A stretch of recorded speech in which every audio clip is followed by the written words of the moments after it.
My child, stop everything. Yes, right now.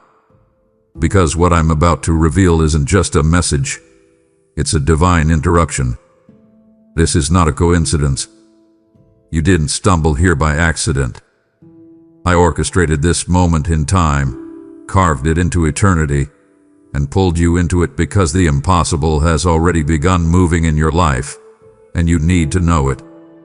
Listen closely, child. Watch this through, every word, every breath, for each line carries a seed, a strategy, a spark. Do not skip, scroll or silence this voice. This is your holy briefing, your divine intelligence report. Heaven is speaking, and if you turn away now, you'll miss the very instruction that could change everything. What I'm unveiling here has been hidden, preserved, and timed to this exact moment because your spirit is finally ready to receive it. I'm not just coming with comfort. I'm coming with confirmation. And I am holding nothing back. The shift you've been sensing is here. The things you thought were over, they're being resurrected. And by the end of this word, you'll realize you didn't come here to be inspired. You came here to be transformed. So, stop everything you're doing and lean in close. What you're about to hear will interrupt the logic you've lived by. And the impossible isn't coming. It's already being done for you. You've been moving through this day as if it were like any other, occupied with the ordinary, surrounded by noise, weighed down by to-do lists and responsibilities. But right now, in this breath, I am summoning you into a divine moment that was etched into eternity before your feet ever touched this ground. This is not your imagination stirring. It is me, the Lord your God, invading time with the weight of heaven's announcement. I am pressing pause on your distractions because what I must reveal to you cannot wait another second. My voice is overriding the static, the confusion, the fatigue, and the numbness that have tried to silence your hope. Even now, your spirit feels it, the inner pull, the quiet tremble, the weight in the room that wasn't there a moment ago. That's me. I've entered. And when I enter, everything changes. Your mind may not understand yet, but your heart knows something is shifting. That knowing is holy. It's your cue to listen, not with your ears, but with your spirit. I'm not speaking casually. I'm not giving you another nice word. I am releasing a divine interruption to declare something sacred. The impossible is being done for you right now. I see how long you've labored under expectations that told you miracles were reserved for the worthy, the prepared, the perfect. I see how often you dismissed the whispers of possibility because the facts screamed louder. But child, my ways are not bound by facts. My hands do not wait for perfect conditions. I don't need the approval of your situation to begin rewriting your outcome. And so, I interrupt your rhythm not to confuse you, but to awaken you. I come to reroute you into a miracle you did see coming, because it was never meant to be seen ahead of time. It was designed to be revealed at the moment when faith had nothing left but surrender. This is that moment, and I want you to feel the weight of it. Let every thought that told you, "This is just life now," be silenced. Let every disappointment that whispered, "You missed your chance," be dismissed. Because I, the God who parts seas and calls dead things back to life, have chosen this moment to begin what could never be done by human effort. Stop everything, not in fear but in reverence. Pause your reasoning. Still your panic.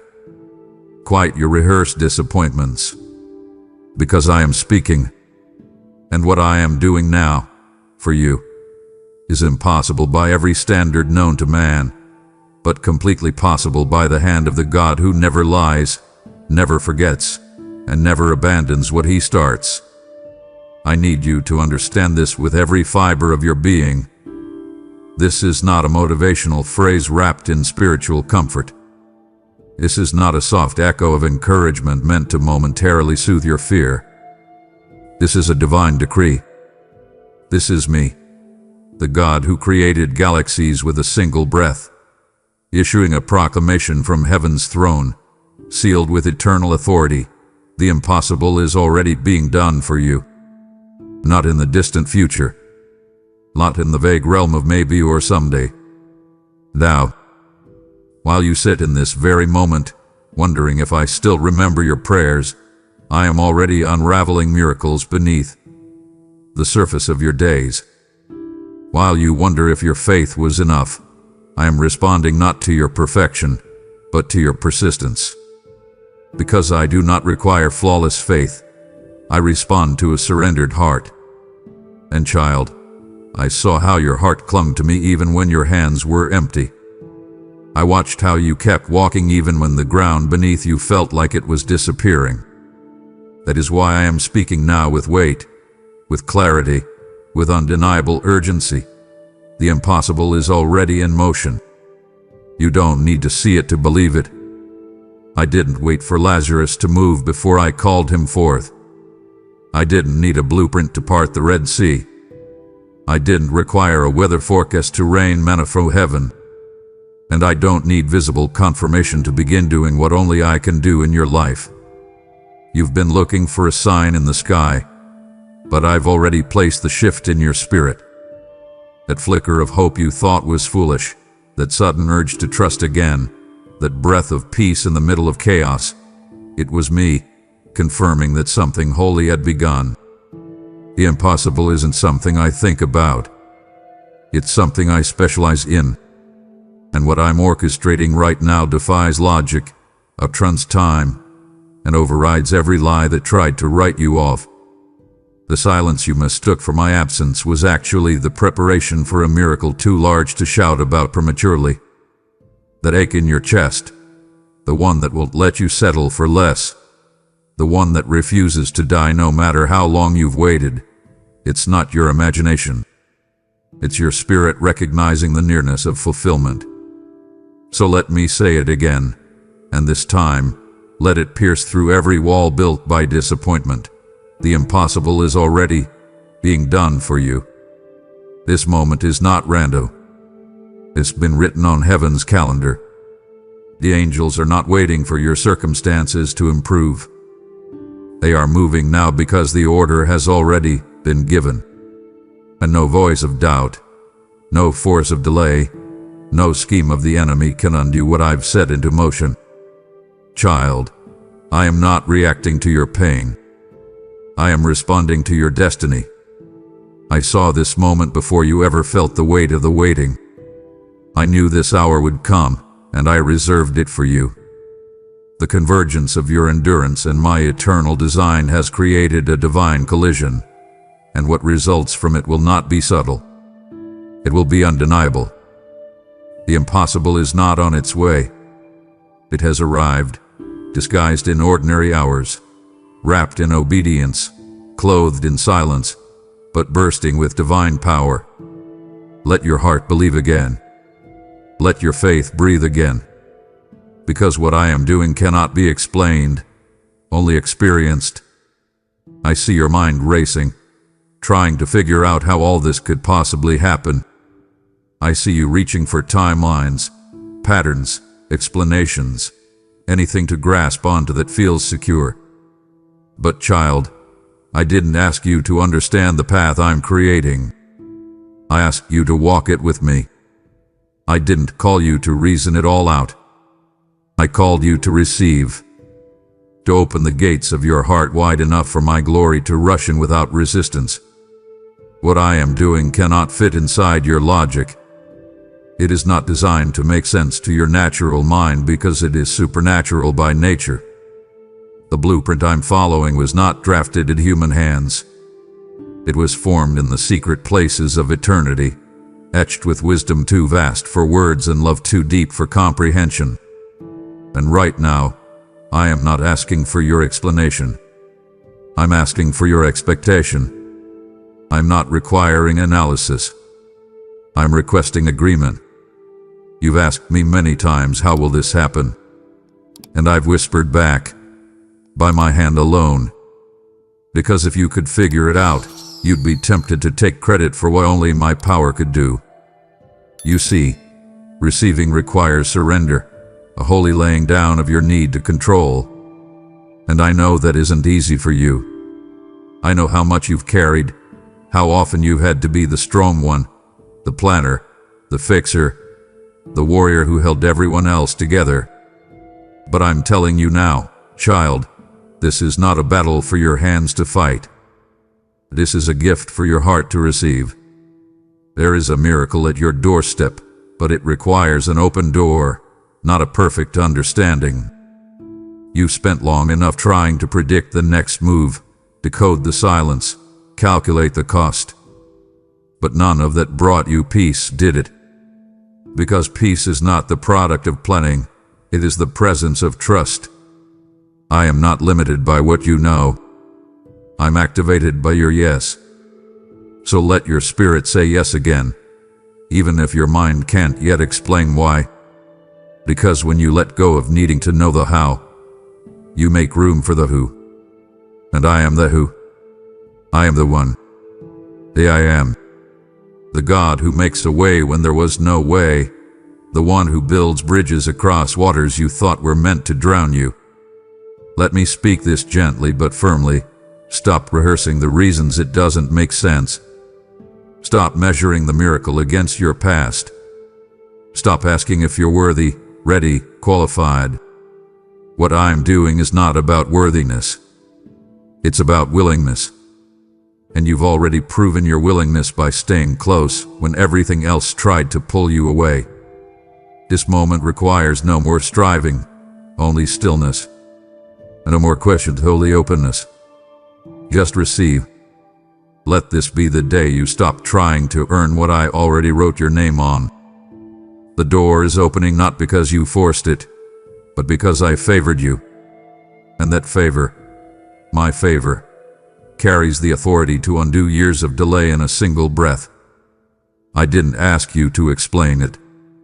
I asked you to trust me enough to take it, to hold out your hands, trembling though they may be, and receive the miracle being placed into them. Heaven is already moving. The impossible is being done. And all I need from you, my precious child, is a heart that says amen. Child, listen carefully to me, for this part is sacred, and it is not meant for the crowd. What could not be built by effort, resolved by intellect, or manufactured by strength, I am doing now in the silence where only faith can see. You have tried, haven't you? You have exhausted every practical step, every known route, every trusted method. And still, the walls stood firm. Still, the mountain refused to move. Still, the burden grew heavier. And in your exhaustion, in your frustration, you wondered, what more can I do? And here, in this holy stillness, I answer you, nothing. Because this next move will not bear your fingerprints, only mine. This miracle has been kept in the vaults of heaven, shielded from every attempt to replicate it through human means. You didn't fail. You weren't ignored. You were simply approaching something too holy to be handled without my hand. So now, while the world keeps spinning and people assume nothing is shifting, I want you to know, I am moving behind the veil. I am speaking into dimensions your eyes cannot see, dispatching angels to dismantle barriers you didn't even know were there. While you sleep, I am negotiating outcomes. While you pray, I am sealing victories. While you weep, I am weaving strands of divine design through timelines and territories beyond the reach of man. What has resisted you was never yours to conquer alone. That stubborn situation, that immovable obstacle, that closed door with rusted hinges, those were never yours to break. I reserved those for myself, so that when they swing open, it will be clear to every onlooker and every demon in hell. This was the Lord's doing. not manufactured, not manipulated, not mimic, but a divine, undeniable move orchestrated in silence but released in power. And this silence, it's not neglect, it's not absence, it's divine strategy. When the spirit realm is quiet, it's because something holy is gathering strength. You see, explosions do not come from chaos. They build in pressure. And child, the pressure you've been feeling, the waiting, the weight, the stretching, it has not been punishment. It's been preparation. Because what I'm doing for you cannot be light or flimsy. It must be rooted in glory. It must be grounded in trust. It must carry the aroma of heaven and the weight of my word. This is why other solutions didn't work. This is why timelines collapsed and connections dried up. Because what you needed was never going to come from human hands. It had to come from me. And now my hands are moving. My breath is stirring the waters. And what was once impossible is now inevitable. It is done, not loudly, not visibly, not yet, but it is done in the realm where eternity writes its blueprints. And soon, that which I finished in silence will explode in your life with unstoppable evidence. Be still, my child. The silence is sacred. A miracle is underway. How many times, beloved, have you stared at those same towering barriers, circled the same dead ends, walked familiar paths that never seemed to shift? You've whispered prayers until your voice grew hoarse and your heart grew weary. I watched. I heard. And I was never indifferent to your ache.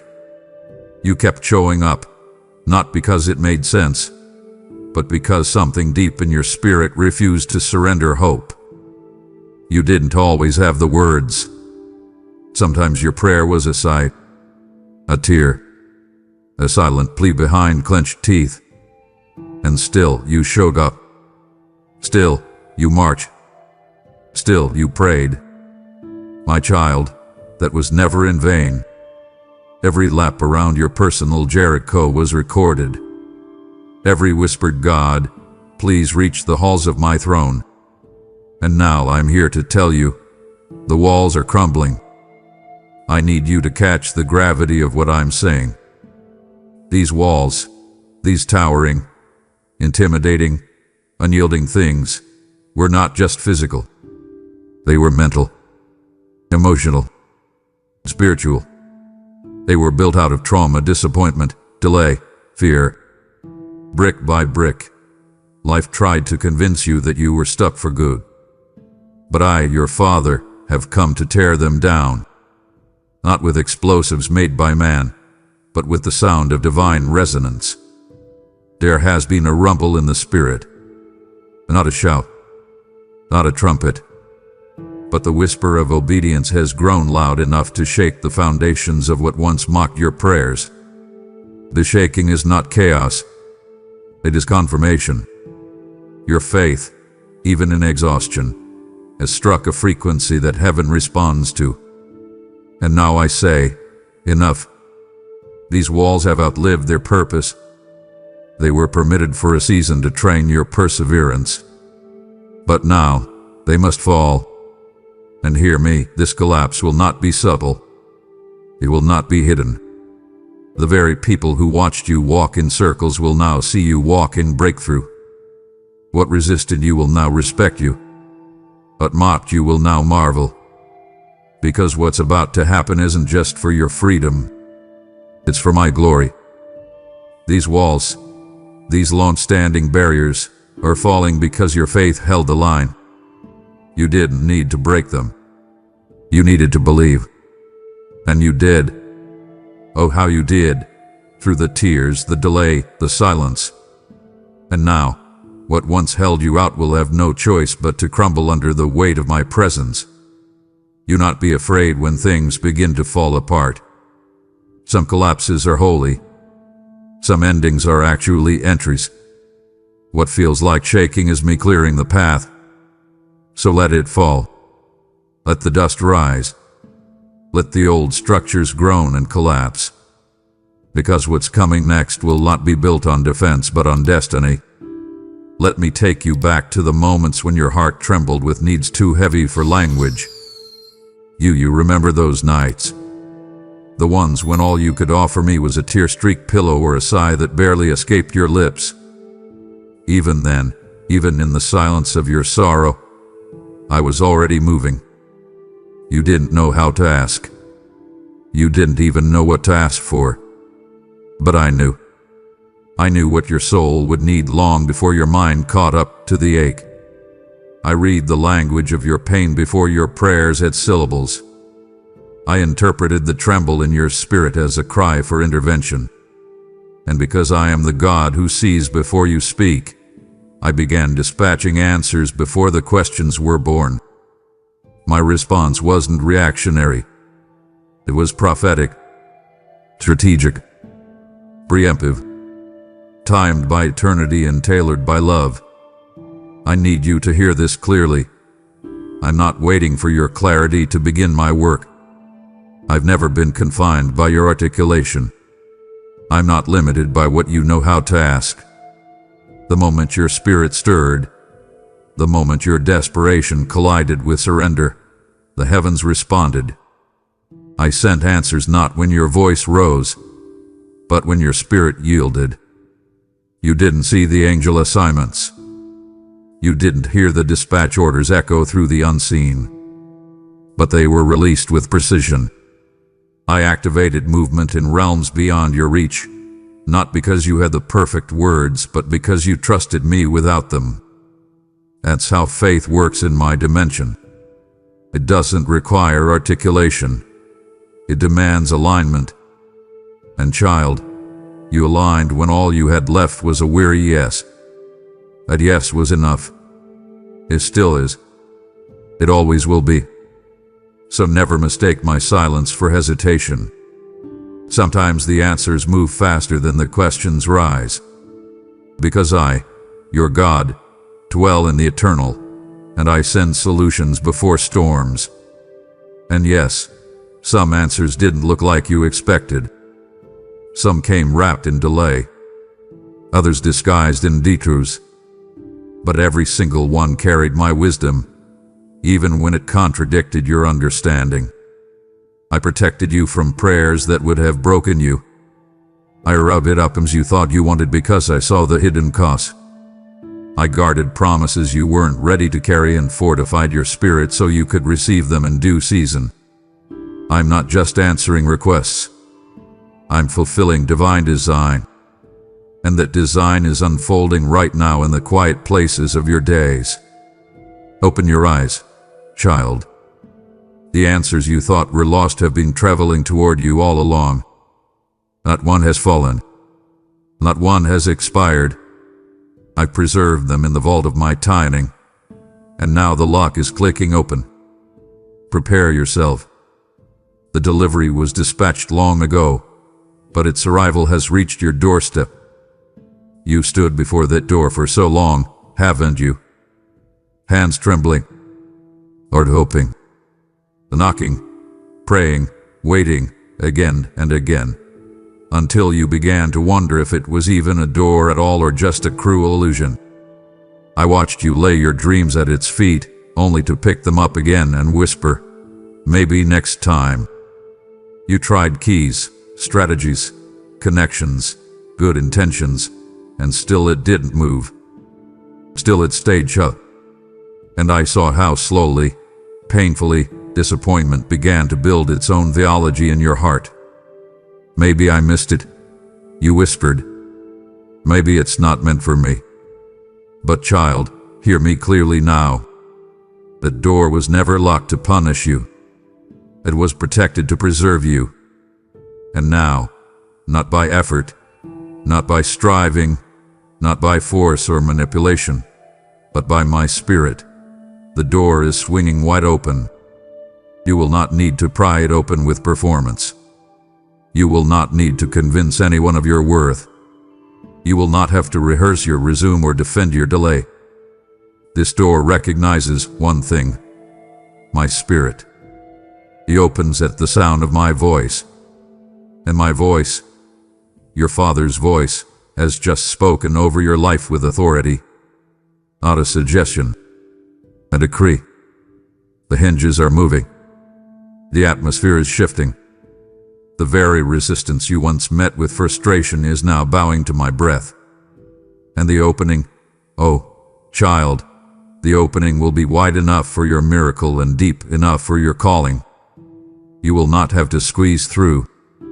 You will not have to fight your way in. I have carved this space for you with divine fingers. I have made this entrance fit for your anointing. And don't be surprised when others marvel. Don't be surprised when they ask, how did this happen? Because I am making it undeniable. This is not a quiet slip-through. This is a breakthrough marked with my fingerprints. The ones who overlooked you will be stunned. The ones who shut the door on you before will have to watch as I open it before you now. And hear me, this door will not close again. Because what I open, no man can shut. This is not a temporary opportunity. It is a permanent shift. Walk through it boldly. Not because you earned it, but because I ordained it. And as you cross the threshold, you'll feel it. The lifting, the lightness, the holy weight of walking in timing that was born before your first breath. The door has swung open, my child. The door has swung open. Now, step forward. Child, hear this with the full weight of my love. I never waited for you to be perfect. I waited for you to be present. I didn't ask for credentials. I asked for your heart. You've spent so much time trying to prove yourself, haven't you? Trying to measure up to standards others created. Trying to silence the internal voice that whispers not enough. Trying to earn a place at tables I never called you to. But I never called you based on your qualifications. I called you because of my covenant. I didn't ask for polished prayers or perfected resumes. I asked for a heart that says, "Here I am, Lord." And when you gave me that, when you whispered yes through tears, when you bowed your head in hidden places, when you said, "Use me with trembling hope," I took that yes and wrote miracles around it. The world measures with metrics. I measure with surrender. What others require in performance, I respond to in posture. And the posture I looked for was not found in outward success, but in quiet obedience. I saw you when you said yes, not knowing what would come next. I saw the battles you faced after that yes, the ones that made you question if you were even chosen. But I never flinched. I never changed my mind. Because I don't anoint the most impressive, I empower the most surrendered. I looked for someone who wouldn't rely on their own strength. I looked for someone who would lean, fully, desperately, daily, on me. And child, I found that heart in you. You didn't know that your surrender was sacred to me. You didn't realize that your quiet yes in the shadows became thunder in the spirit realm. So now I remind you, this miracle that's unfolding, this door that's swinging open, this impossible thing that's being done, it's not a reward for perfection. It's a revelation of my mercy. It's the outcome of surrender. And surrender will always accomplish more than striving. I don't require spiritual athletes. I desire yielded vessels. And you, my beloved, have become such a vessel. The cracks in your heart, I'm pouring oil through them. The questions in your soul, I'm answering with peace. The gaps in your understanding, I'm filling them with glory. You thought your lack disqualified you. But I've always used what the world considers weak to shame the strong. I've always placed crowns on the heads of those who knelt low. You have knelt. You have bowed. You have wept. And I have counted every tear as a seed. Now watch me bring a harvest from your surrender that qualifications could never produce. I know the thoughts that have haunted you, the persistent whispers of regret, the heavy burden of wondering if you missed your moment. You've replayed past decisions like broken records, haven't you? Wondered if one choice, one delay, one wrong turn sent you off course forever. But hear me now, and let this truth burn through every lie you've believed. You didn't miss it. You were never late. You were never forgotten. You were never bypassed. Everything that's unfolding now was timed with divine precision, mapped out before you took your first breath. What you called a detour, I called development. What you mourned as delay, I called design. I wasn't punishing you with time, I was preparing you with it. Because the weight of what I'm releasing into your life now could not have landed on a version of you still defined by fear, haste, or false identity. And so, I slowed you. I shielded you. I sanctified the waiting. I let you walk through what felt like endless wilderness, not to punish, but to purify. I let the waiting stretch you because I needed your faith to grow into the shape of what I had planned. I didn't just want you to receive the promise. I wanted you to carry it without collapsing. And now, your shoulders have been strengthened by surrender. Your spine hath been straightened by trust.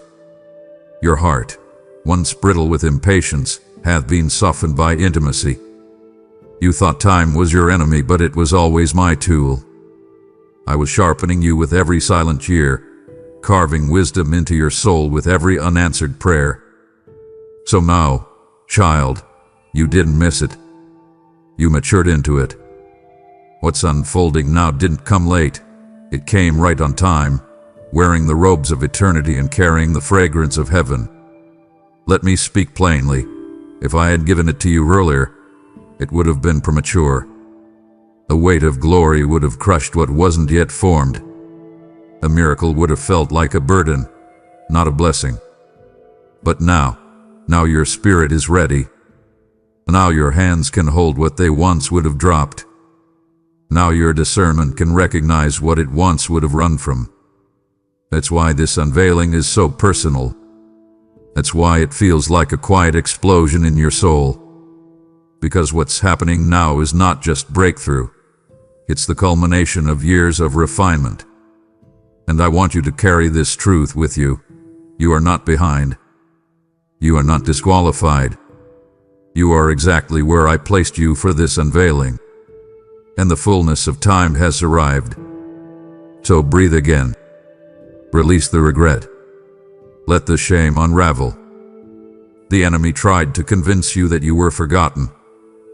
But all along I was setting a stage so divine that only I could get the glory. Now step into this moment with confidence.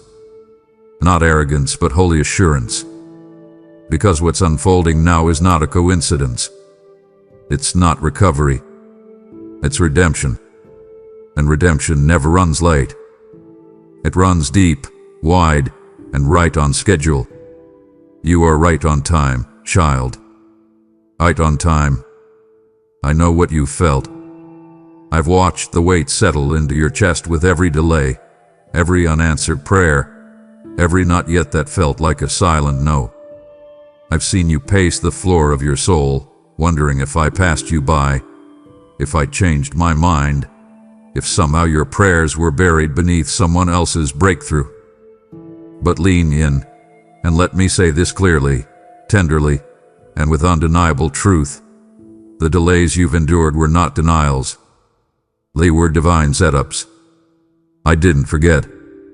I wasn't ignoring you. I was positioning the pieces. Because, child, the story I'm writing over your life is not a page from someone else's script. It is a wholly original. And I had to protect it from premature exposure. You see, delay is not dormancy in my kingdom. It is development. I use time like a sculptor uses clay. I shape. I smooth. I stretch. You thought you were waiting on me, but really I was waiting with you. I was maturing the miracle, fortifying your faith, and cleansing the lens of your discernment. Because what I'm building in you and for you cannot collapse under shallow roots. The fruit I'm preparing to release through your life requires foundations that won't crack under pressure. So I delayed the unveiling, not to punish you, but to preserve you. I didn't want to give you a blessing that would become a burden. I didn't want you to enter rooms you weren't equipped to navigate. I didn't want you to walk into relationships that hadn't been purified by purpose.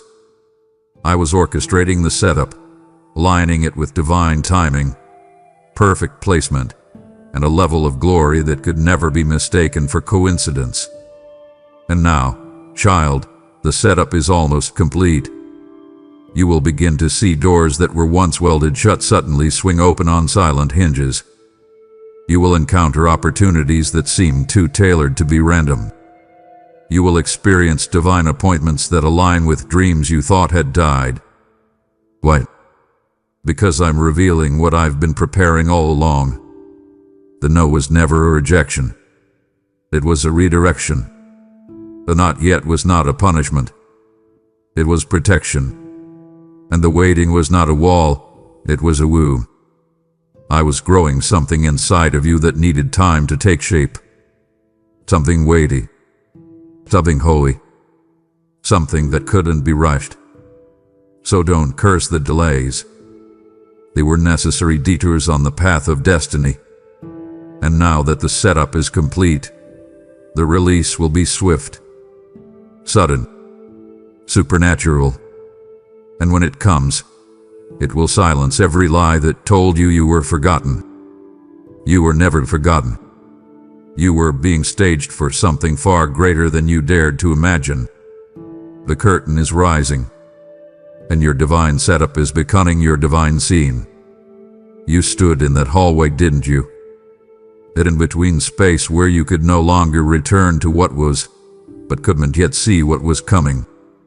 You leaned against the walls of uncertainty, heart heavy, eyes swollen from battles no one saw. You kept walking, though the floor beneath your soul felt like it would give way. You tried to smile through clenched teeth and broken expectations. And in the echo of that empty corridor you asked me, God, do you see me here? Yes, and child, I did. I saw you every moment you felt invisible. I counted every step you took when it felt like progress was punishing. And while you wept in the hallway, I was building the outcome on the other side of the door. You couldn't hear the hammer in heaven, but I was constructing a masterpiece behind the scenes. You didn't see the architectural blueprints I unrolled over your life. You couldn't perceive the holy machinery moving on your behalf, but it was there, timed, tuned, and tracked by my hand. Every time you sat in silence wondering if I was still writing your story, I was penning paragraphs of promise. I was calling forth resources. I was shifting atmospheres. I was planting people in places you hadn't even prayed to enter. While the hallway felt like abandonment to you, it was alignment for me. I was moving things into position. Divine connections, anointed locations, supernatural timing. All of it was being orchestrated so that when you reached the door, everything behind it would be ready. And now, that door is groaning. The hinges are loosening. The lock is weakening under the weight of glory. You are closer than you realize. The hallway has done its work, has taught you how to walk without proof, how to dress without sight, how to pray without applause. And because of that, what's being released to you now carries eternal weight. This is not a quick fix. This is not a surface-level solution. This is the outcome of my own hand, crafted in the sacred quiet where your cries met my construction. I heard your sorrow and translated it into strategy. I caught your tears and poured them into the foundations of your future. And now, the hallway is behind you. The door is in front of you. And on the other side of that threshold is the outcome that proves I was with you every single step. Do not despise the hallway. It was holy. It didn't lead to nowhere. It led to this moment. And though you felt alone there, I was in every echo. I was the whisper in the silence, the strength in the stillness, the unseen hand beneath your feet. And now, I'm unlocking the door. You won't have to beg to enter.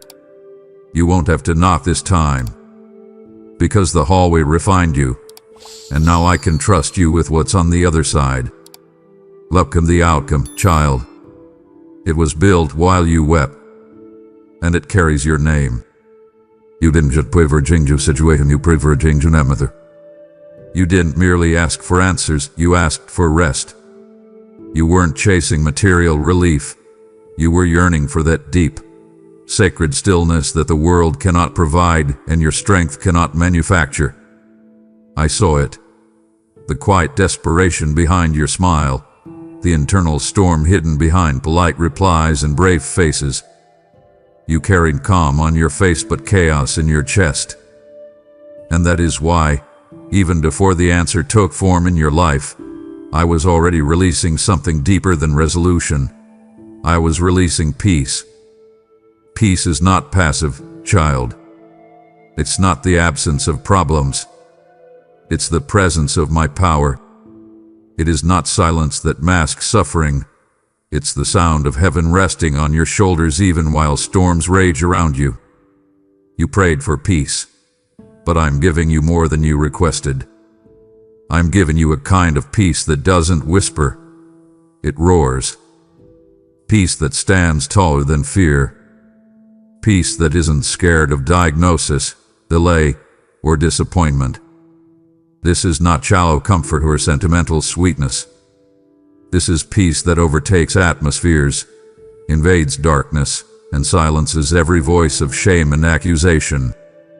The kind of peace that shifts rooms, transforms conversations, and even changes the posture of your thoughts before a word is spoken. This is the kind of peace that angels guard and demons flee from. The kind of peace that sits on thrones, not therapy couches. The peace of my kingdom. And child, it is descending upon you now. You've prayed for answers, but I am sending peace as your answer. Because some answers aren't lines on paper. They are atmospheres that envelop your soul and declare, "It is well." I know you still have questions, but I'm not afraid of your uncertainty.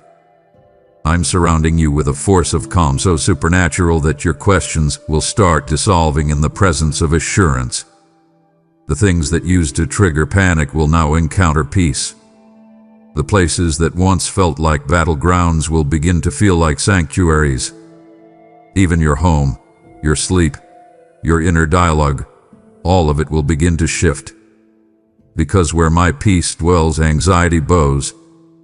Where my spirit rests, striving ends. What I am doing is not temporary. I'm not offering you a moment of relief. I'm installing a throne of peace in your atmosphere, and it will rule with grace and authority. Get ready, child. The weight in your chest is lifting. The war in your thoughts is breaking.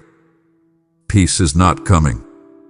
Peace is here, and it's not whispering anymore. It's winning. Yes, child, even now, rivers are beginning to part before you.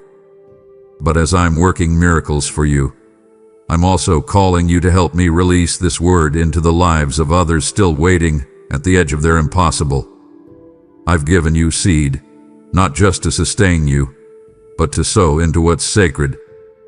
When you give through super thanks, membership, or the link in the description, you are not donating, you are planting divine fire into someone else's midnight.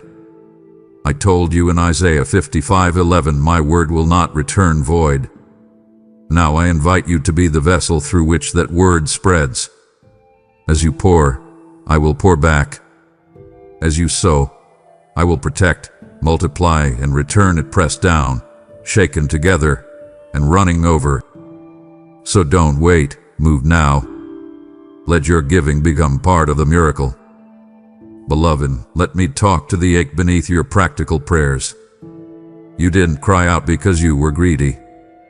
You didn't cry out because you wanted excess. You cried because you reached the end of what you could do, the end of your calculation, your budget, your planning, your problem solving. I saw the night you counted costs with tears in your eyes. I watched you shuffle between decisions, trying to make room in a space that felt too small for your vision. And I heard the cry behind the request, the part you didn't dare to say out loud. Lord, I'm trying to believe you'll provide, but I'm scared you won't. I didn't flinch at your honesty. I didn't turn away when your faith trembled. I leaned in closer, because, child, I never required perfect belief.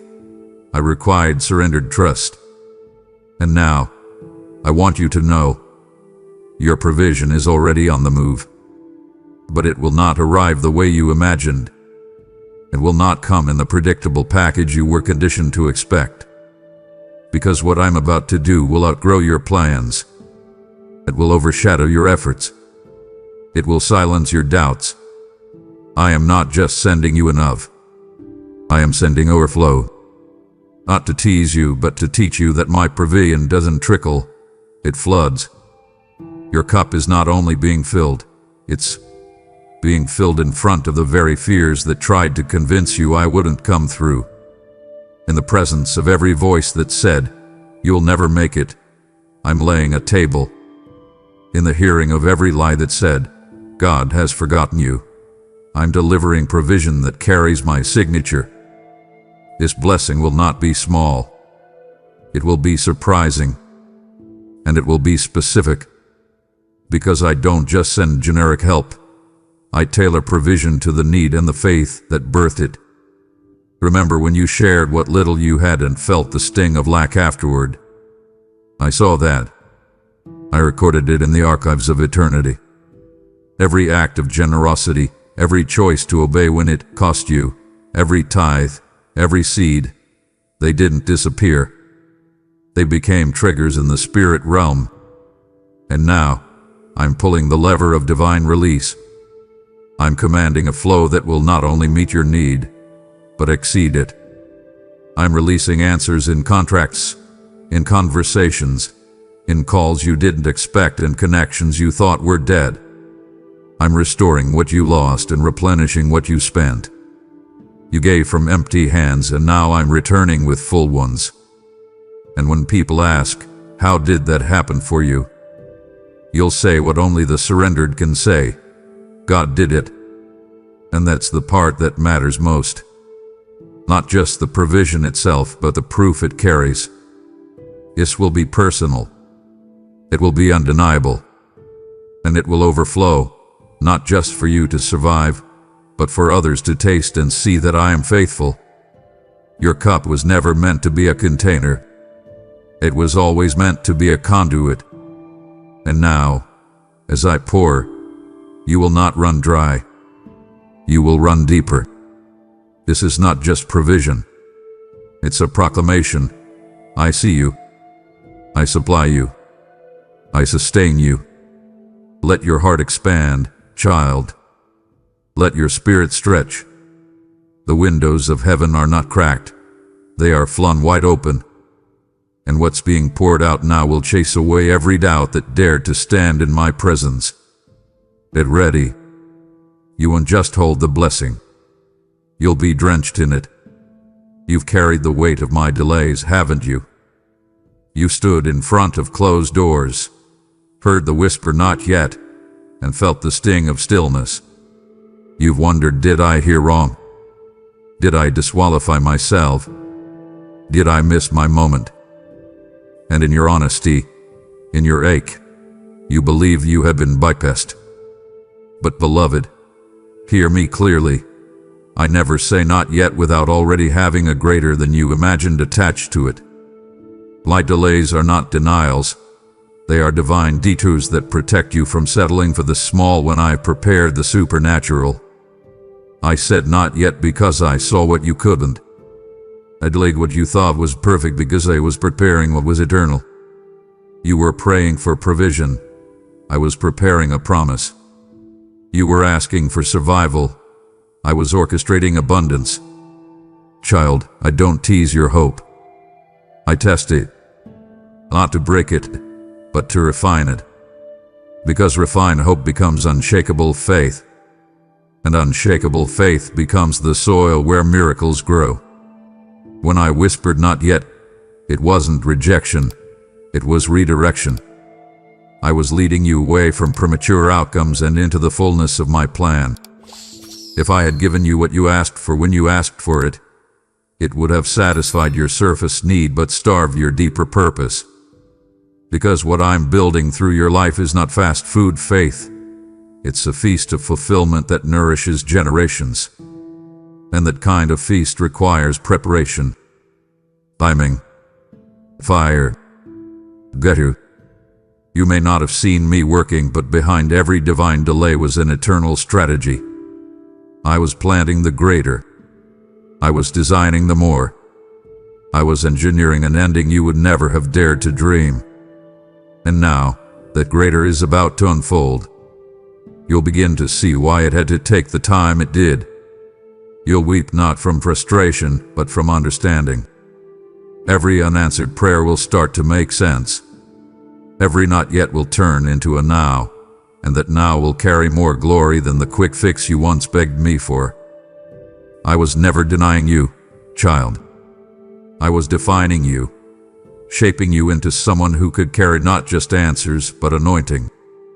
And now you're ready. You may still feel weak, but you've been made strong. You may still have questions, but your roots are deep. You didn't give up. You didn't walk away. And because you waited, even when it hurt, even when it made no sense, I am releasing something so tailored, so timely, so tremendous that the former things will pale in comparison. What's coming is not second best. It's the divine best. What's next will explain why not yet was always love in disguise. Let your heart rise again. The greater has arrived. You've questioned my timing more times than you've dared admit, haven't you? In the quiet corners of your thoughts you've whispered, why now? Or worse, why not earlier? You've looked at others seemingly soaring ahead while you waited in the shadow of uncertainty, measuring your life by the timelines of others. But child, listen, I am not bound by clocks. I do not consult calendars. My timing is not random, rushed, or reactive. My timing is holy, deliberate, sovereign, and above all else, layered with glory you've never seen. I don't just move at the right time, I move in the fullness of time. And this moment, this very breath, is your proof that I have never been late. I've only ever been preparing a platform too glorious to rush. I am not a God of coincidence. I am a God of convergence. And everything in your life, the losses, the detours, the wins, the wounds hath been converging for this very moment. What seemed like isolated struggles were interwoven by my hand into a story that could only unfold now. This moment didn't sneak up on me. I designed it. I dressed it in my glory.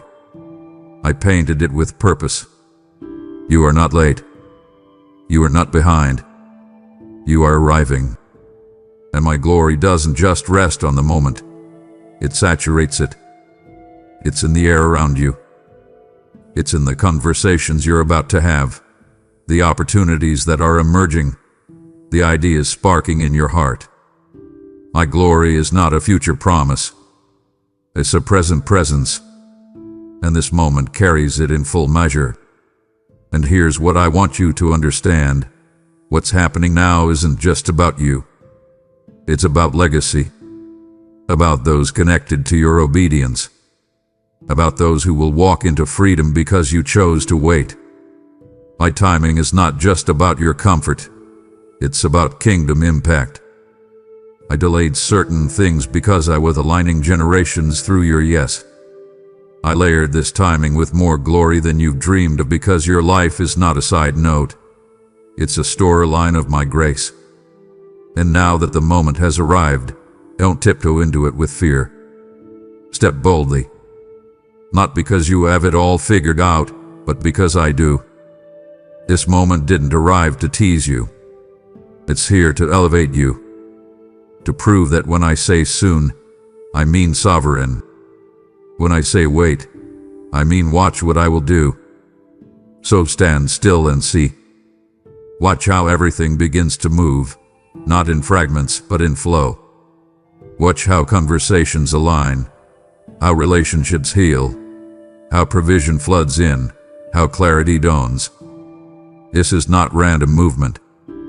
This is rhythm wrapped in righteousness. This is not a late delivery. It's a divine arrival. And the layers of glory that will pour out from this moment will ripple into places you haven't even prayed about yet. So rest in this. My timing has never been behind. It has only ever been beyond. Beyond your understanding, beyond your strategies, beyond your imagination. And now, you're standing in it, bathed in glory, right on time. I see you. Not just the version of you that others applaud, not just the brave face you wear in the light. I see all of you, the weariness beneath the armor, the trembling behind the obedience, the silent exhaustion that seeps into your soul like a heavy fog. I see how long you've held on, how faithfully you've stood your ground, how relentlessly you've pressed forward, even when your strength ran out days, weeks, even years ago. I know the weight you've carried, the unseen battles you fought, the quiet nights you've laid in your bed staring at the ceiling, whispering, God, I don't know how much longer I can do this. And child, you don't have to. Not alone. That's why I'm speaking now. That's why I've interrupted your normal day with this sacred moment. Because I, the Lord your God, am now carrying what you can no longer bear. You were never meant to carry it all. Let the pressure, the outcomes, the people, the plans, out of survival. But my precious one, even your most noble efforts have limits. And now, the fatigue is not weakness. It's a sign, a holy signal that your strength has done all it can do, and it's time for mine to take over. You have walked far enough in your own power. Now I step in. The burdens that feel welded to your shoulders, the financial strain, the decisions too complex to figure out, the family needs that never seem to end, the emotional exhaustion from constantly being strong for everyone. Those are the things I'm lifting now, piece by piece, weight by weight. I'm not asking you to be superhuman. I'm inviting you to be surrendered. Your tired hands are not failing me. They are reaching me. You don't have to hide your weakness, child. In fact, your weakness is where my strength comes alive. And I am here now. Not just near, present. I am stepping in, not because you begged, but because I love you. And because my compassion never misses a single sigh from my children. I am cradling the weight of your season in my hands.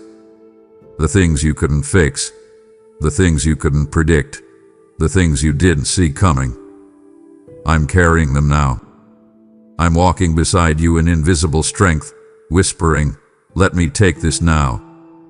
You're not failing. You're transitioning. From self-effort to supernatural support. From striving to resting. From carrying the impossible to witnessing me do what no effort could. Let yourself feel it. The release. Let your spirit exhale. This moment isn't about you pushing through. It's about you letting go. I've got it. I've got you. Rest, my child. You are not forsaken. You are carried. You've come to what feels like the end of your rope, haven't you? The end of your ideas, the end of your energy, the end of your expectation.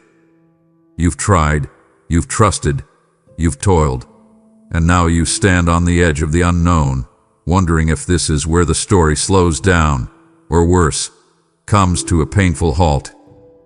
But listen to me now, child, you are not at the end. You are at the turn. And not just any turn, a divine turning point. The kind that heaven writes about. The kind that history remembers. This is the place where outcomes shift, where atmospheres bend, where things that have resisted you for years suddenly give way because I have stepped into the scene. The enemy would love for you to believe you've reached the end, that this is the conclusion. But I, your God, tell you the truth. You are standing at the beginning of the miraculous. You've misjudged this moment because of how much it hurt. And I understand that. I understand the heaviness that clouds your vision, the fatigue that distorts your perspective. But child, this pain has not been pointless. This delay has not been dead time. I've been leading you, even through the detours, even through the darkness. You didn't always see me, but you followed me. And because of that, you've arrived at the bend in the road that human eyes cannot predict, but heaven celebrates. You are turning now, from barrenness to birth, from confusion to clarity, from delay to divine delivery. And this turn is not side. It's sudden. You will look back on this moment and say, that was the shift. The chapter is turning. A page is flipping. The tide is changing. And you didn't miss it. You made it. You walked through the wilderness and didn't die there. You passed through the fire and didn't burn. You stood in the middle of your storm and didn't drown. That is why this moment is so sacred, because what happens next cannot be separated from what you survive. And now, I declare to you, this turn is not cosmetic, it is cosmic. It is alignment, acceleration, breakthrough. Watch how fast the scenery changes. Watch how quickly favor begins to follow you, how swiftly the heavens respond. You are stepping into the space where miracles live, not because you figured it all out, but because you refused to give up. You walked with me through silence, through sorrow, through sacred surrender. And now, child, you are stepping into the turn that unveils my glory. What once made you feel buried is about to prove that you were planted. What once looked like death is about to produce undeniable life. And what once mocked your faith is about to witness your fulfillment. You are not lost. You are not too late. You are turning. Let hope rise again. Let faith stretch wide. The impossible is not approaching. It's here. You've reached the turn, and the miraculous has begun. My child, do you remember how it felt to be overtaken? Not just by circumstances, but by emotions, by fears, by questions that came like waves in the dark. There were moments, real, raw moments, where you felt like the pressure would crush you, like the weight would win. And I watched with holy compassion as you stood in the middle of it, trying to hold on to me with trembling hands and tired prayers. You didn't know how close you were to breakthrough. You didn't realize that what looked like defeat was actually a transition of power. Because I didn't abandon you in the storm, I was preparing you to rise above it. What overwhelmed you yesterday is about to submit to you today. And not because the storm grew weaker, but because I made you stronger. I have clothed you in authority. I have equipped you with weapons not of this world. And now, the things that used to command your emotions are about to come under your command. You thought your authority was tied to how strong you felt, but it's not. Your authority is tied to who you belong to. And you belong to me. You don't have to feel powerful to walk in power. You don't have to look fearless to silence fear. I've placed something in you that the enemy cannot decode and hell cannot dismantle, the living presence of my spirit. And where my spirit resides, there is not just comfort, there is control, dominion, supernatural jurisdiction. You've been walking around as if you were still bound by yesterday's torment, when all along I've been whispering, take your place. Child, take your place. Step into the divine seat I've assigned to you. Speak to the storm. Rebuke the chaos. Declare my word. Don't wait for the atmosphere to shift. Be the shift. Because the same things that once chased you, anxiety, doubt, shame, panic, the relentless pressure of what if, they now have no right to command your day. Why? Because you're not who you were before. You've passed through fire. You've been forged by pain. You've been taught in the classroom of adversity. And now I crown you with the authority that can't be earned, only receive. The impossible is bowing to the inheritance I've given you. What once made you feel small will now tremble when you speak. Not because your voice is louder, but because my word is behind it. My child, the enemy has hoped you'd never realize what you carry. He hoped you'd keep living like a victim when I already called you victorious. But today, yes, today, everything changes. Because you now understand. You don't just survive storms anymore. You command them. You don't just hope for peace. You enforce it. You don't just beg for breakthrough. You carry it. What overwhelmed you yesterday now bows before you, because I said so. You thought this journey was about survival, didn't you? You thought if you could just make it through, if you could just breathe again, if you could just get past the heartbreak, the trial, the betrayal, the confusion, then maybe, just maybe, you'd be okay. But child, surviving was never the end goal. It was a beginning. I didn't bring you this far just to pull you out of fire. I brought you this far to reveal what the fire could never destroy. You're something in you, something sacred, something eternal, something forged in heaven, that have been hidden, protected, and now it's time to be unveiled. I allowed the battle not to break you, but to burn away everything that didn't belong to you. And now what's left is pure, refined, radiant. It's time, beloved. The unveiling begins now. For too long you've believed the lie that said you were just trying to get through. That life was about coping, managing, barely holding it together. But I've never called you to survival. I've called you to dominion. And the reason I allowed you to walk through what you did was not to humiliate you. It was to humble and prepare you. Because when I reveal my children, I do it with intention. I don't expose what hasn't been made whole. And I don't release what hasn't been refined. The revealing of you, the real you, the chosen you, the anointed you, the healed and whole and bold you, is not a side effect of rescue. It's the purpose of it. You were never meant to just get out. You were always meant to rise up.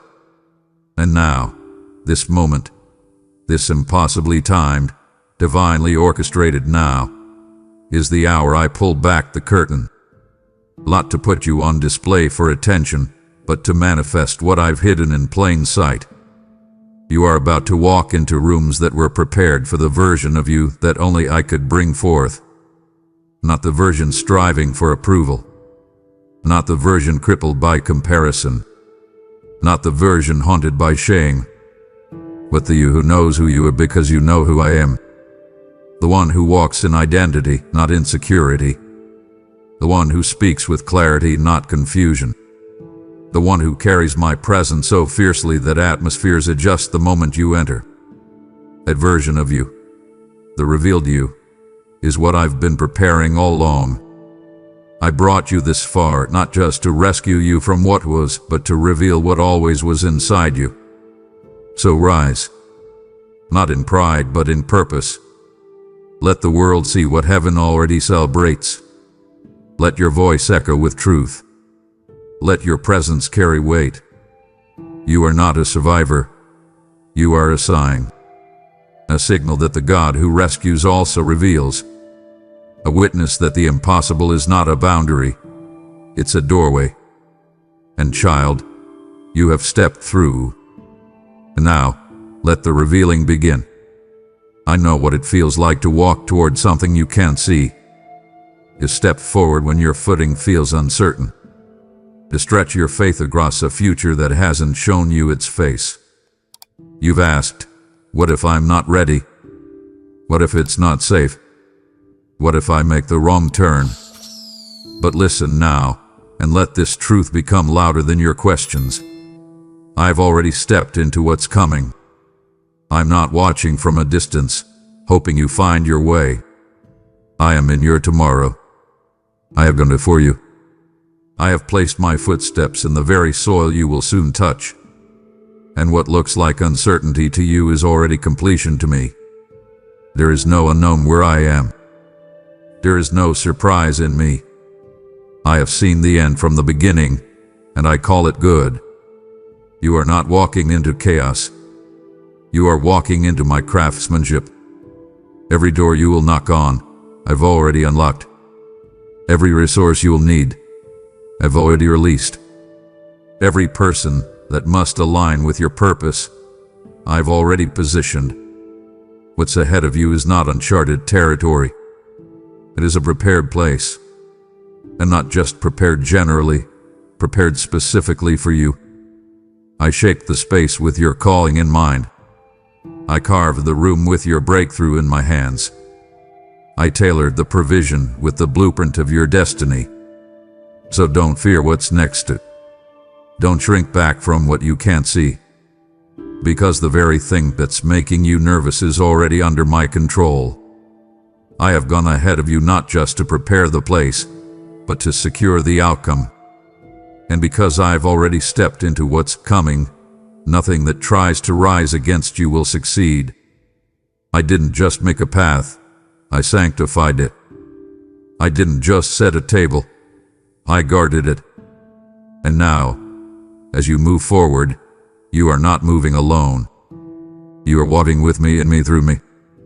My favor is your escort. My glory is your shield. My voice is your compass. You will not stumble into the next season.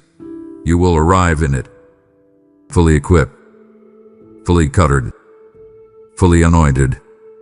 Let every lie fall silent. Let every fear be swallowed by faith. The ground beneath your feet is not unstable, it is sacred. I've already been where you're going, and now I'm leading you there step by step. So lift your head. Keep walking. You're not stepping into the unknown. You're stepping into what I have already prepared with my own hands. Listen closely, my child, because this is where the shift becomes visible. You spent seasons chasing clarity, chasing provision, chasing healing, chasing connection, chasing answers. You've run in circles trying to grab hold of what always felt one step away. And I've seen your heart tire. I've watched your hope stretch thin. But hear me now, the days of chasing are ending. Because the next blessing, the one your soul has cried for in secret, the one you didn't even have language to ask for, that blessing has already received its command. It's not waiting on your effort. It's responding to my voice. You don't have to chase it. It's chasing you. I've issued the decree from my throne. And when I speak, nothing in heaven or earth can resist. The blessing you thought you had to strive for is already en route, moving through dimensions, passing through systems, shifting circumstances to find its way to you. Not because of your performance, but because of my promise. You sowed in tears, and now the harvest is chasing you with joy. You've worshipped when you were weary, and now my reward is hunting you down with precision. I'm not releasing random goodness. I'm releasing targeted abundance. The kind that knows your name, finds your address, and shows up when you least expect it. Prepare to be surprised. Prepare to be overtaken. For what I've assigned to your life cannot be intercepted. It cannot be delayed. It cannot be denied. It's coming to you, because I said so. And don't think you have to position yourself to deserve it. I've already placed you in position through your obedience. Your yes in the shadows. Your faith when no one saw. Your surrender when it cost you everything. Those are not wasted moments. They were coordinates. They marked your life with a spiritual signal that heaven responded to. And now, the commanded blessing is following that signal. It is tracking your obedience like a homing beacon. And it will find you, even if you feel hidden, even if you feel forgotten. A commanded blessing doesn't need directions. It needs alignment. And child, you are aligned. Not because you did everything right, but because you remained in me. So let go of the chase. Let go of the pressure to perform. Let go of the worry that says, will it ever happen for me? It already is. The command has gone forth. The angel has been dispatched. The provision has been loosed.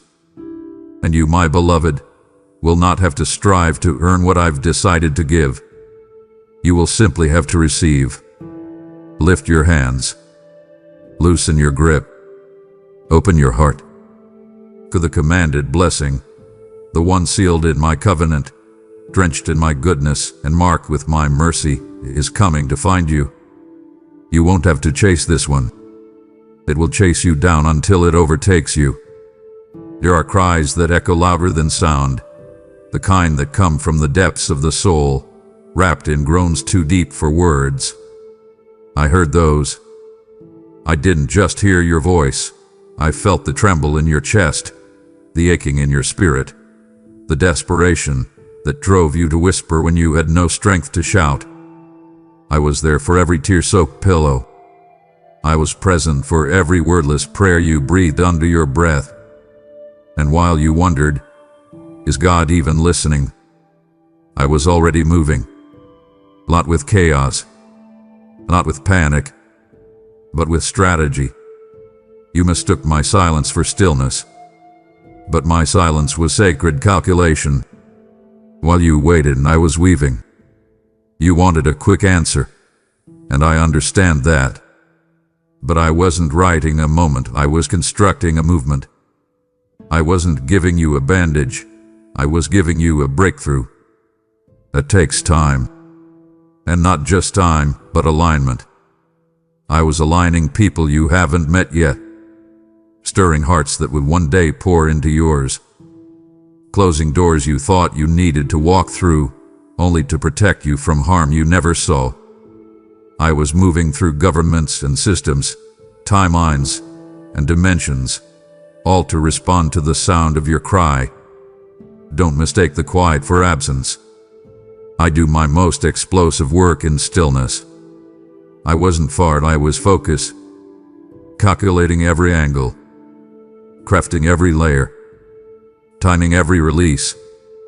I didn't miss a second of your suffering, but I had to wait until the pieces were in place, or else the miracle would fall flat.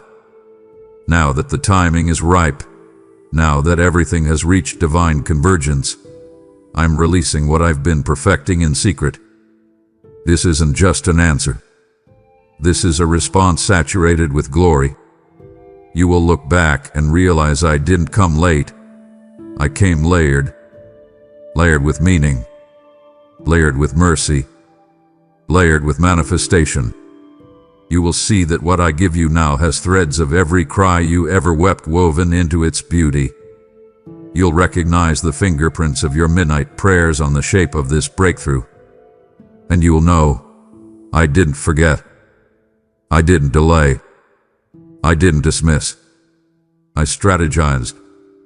Because you are that important to me. I never moved emotionally.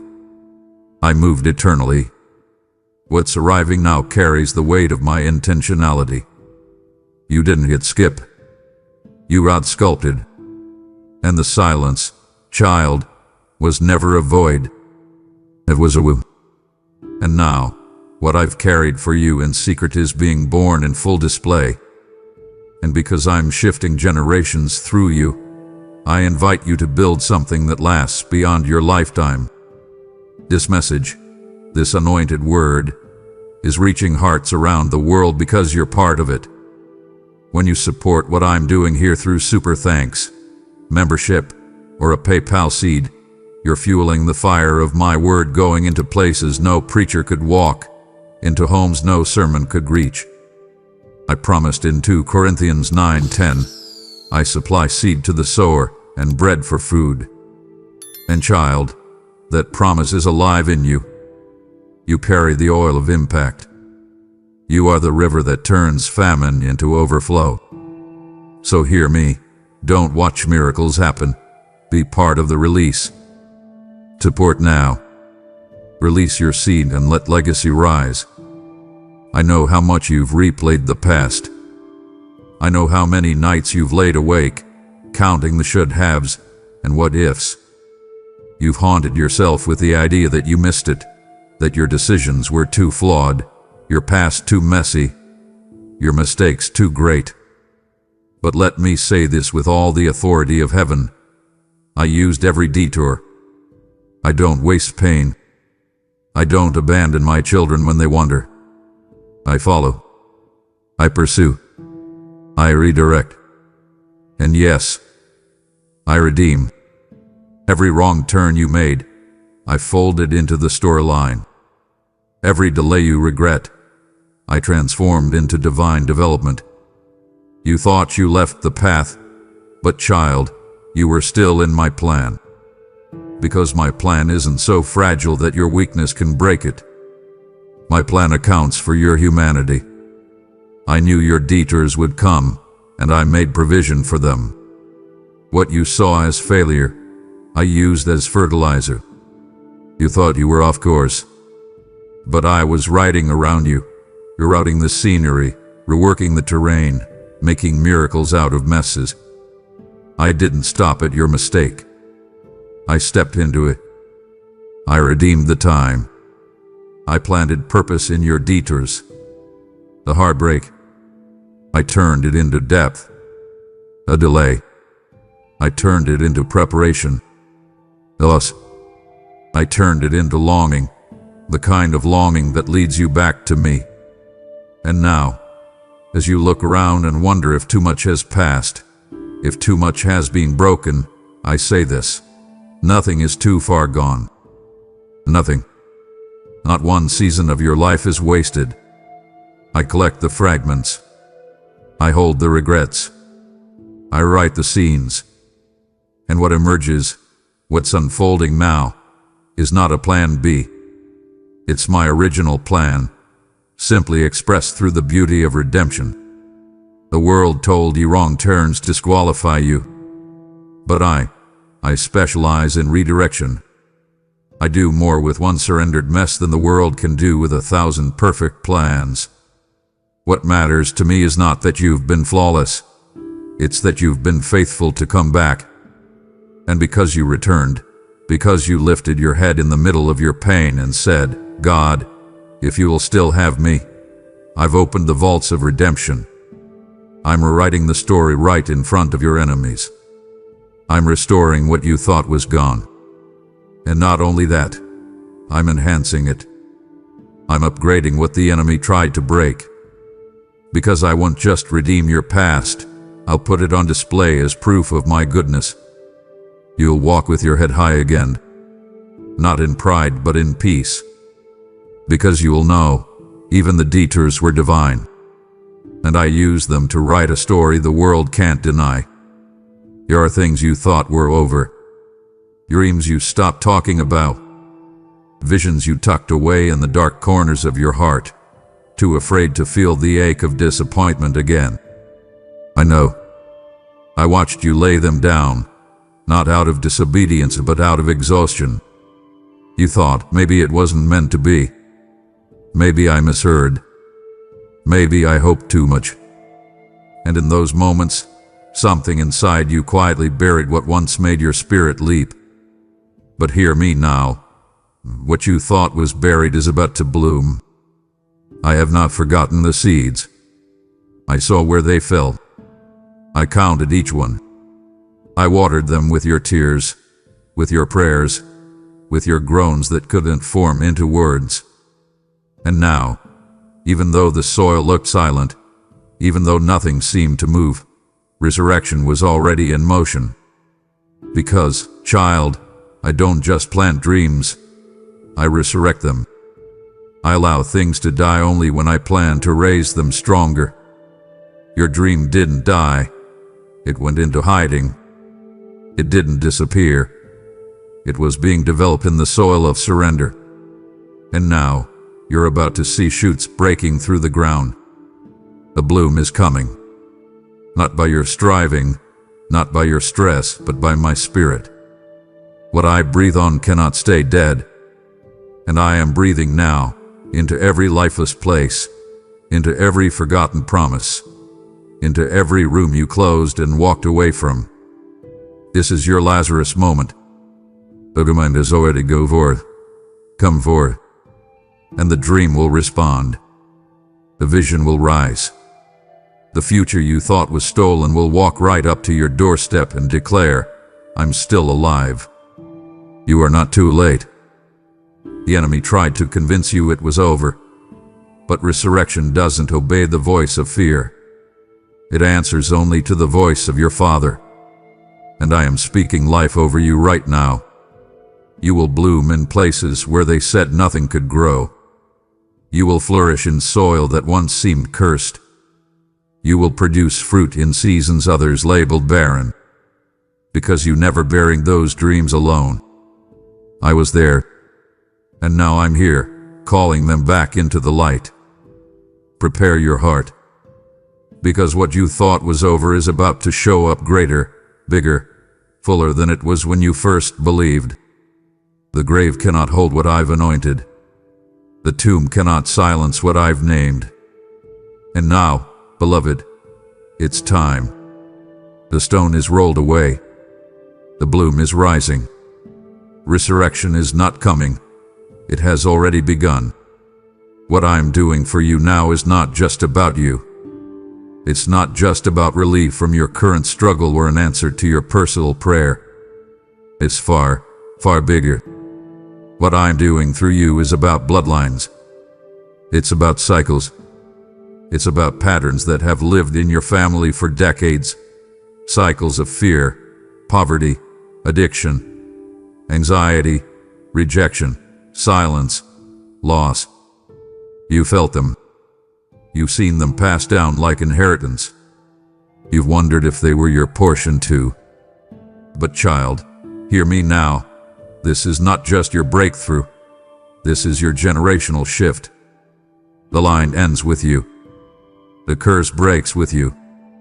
The turning begins in you, and it will echo into everyone that comes after. I chose you, not because you were perfect, but because you were willing. Willing to confront what others ignored. Willing to heal what others hid.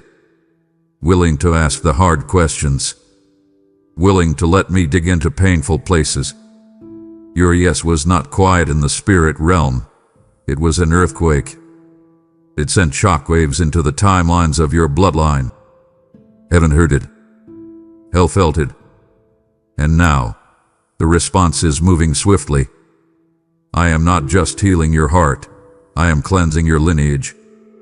I'm severing what was sent to repeat. The thing that took your mother, your grandfather, your siblings. It will not take you. And it will not pass through you to the next generation. Because I, the Lord your God, have declared war on the enemy's plan for your family. And you, my child, are the deliverer in your line. And oh, what I'm releasing through you, the blessings, the favor, the legacy. It will shake your family tree. Your children will walk in freedoms you had to fight for. Your grandchildren will build on foundations you were the first to lay. You'll begin to see changes you didn't even know you had the authority to command. Peace where there used to be chaos. Healing where there used to be silence. Connection where there used to be fragmentation. And as the atmosphere shifts around you, know this. It's not random. It's the result of the battle you've been quietly winning on your knees. This is not just a moment of personal advancement. This is a divine pivot. What begins in you will echo through generations. So don't just look at your life through the lens of the temporary. See it through the eyes of legacy. I'm raising up a lineage through you. You are not just surviving. You are planting a flag in the spirit. And it reads, "Freedom lives here now. What begins with you will never end with you." This is the shift. And child, it's already in motion. You have cried long in the place of waiting. You have asked, over and over, "Lord, when? When will the door open? When will the answer come? When will I finally see movement?"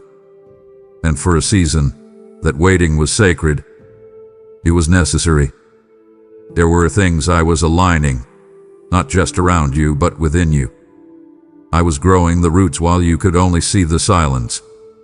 I was preparing you for more than you could have carried back then. But now, listen closely, you're not waiting on me anymore.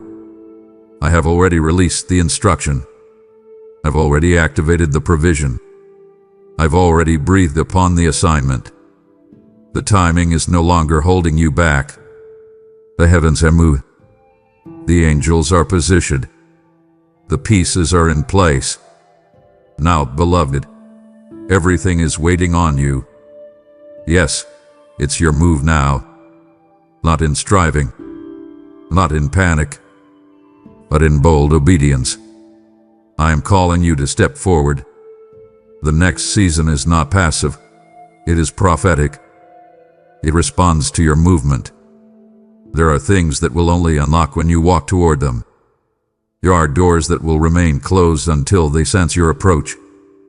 Miracles that will only manifest when your foot touches the waters.